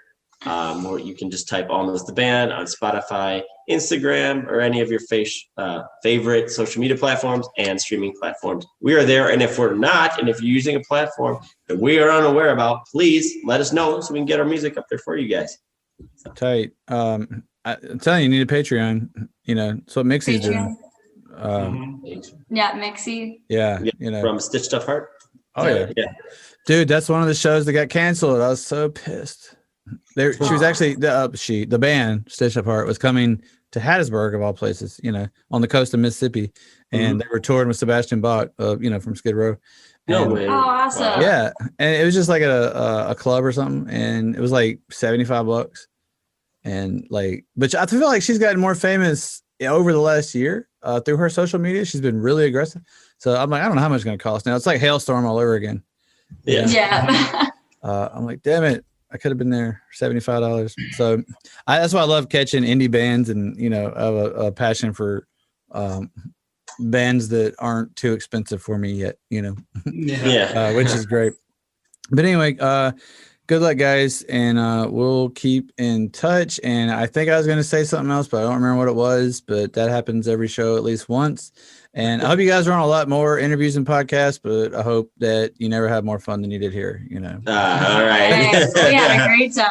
All right. Well, I am going to hit stop. So anyway, just do a bye. Bye, guys.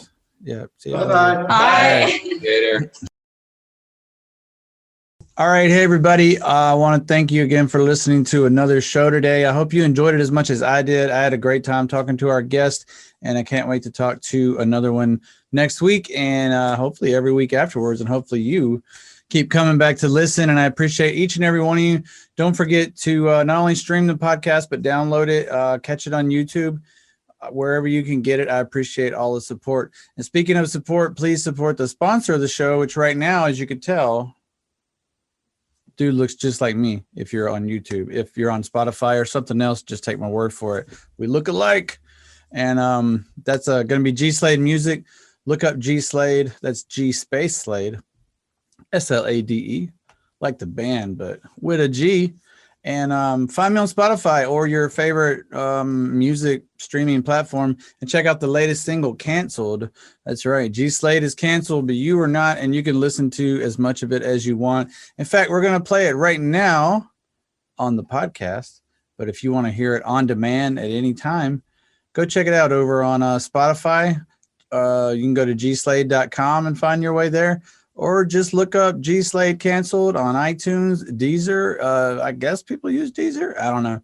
Anyway, look up Canceled, the latest single featuring the beautiful human being and wonderful person and talented musician and artist, World's Not Gray, all the way from Barbados. It's an international affair, but catch it before it's canceled for real, because it's a little controversial, I guess. I don't know. Maybe. You be the judge.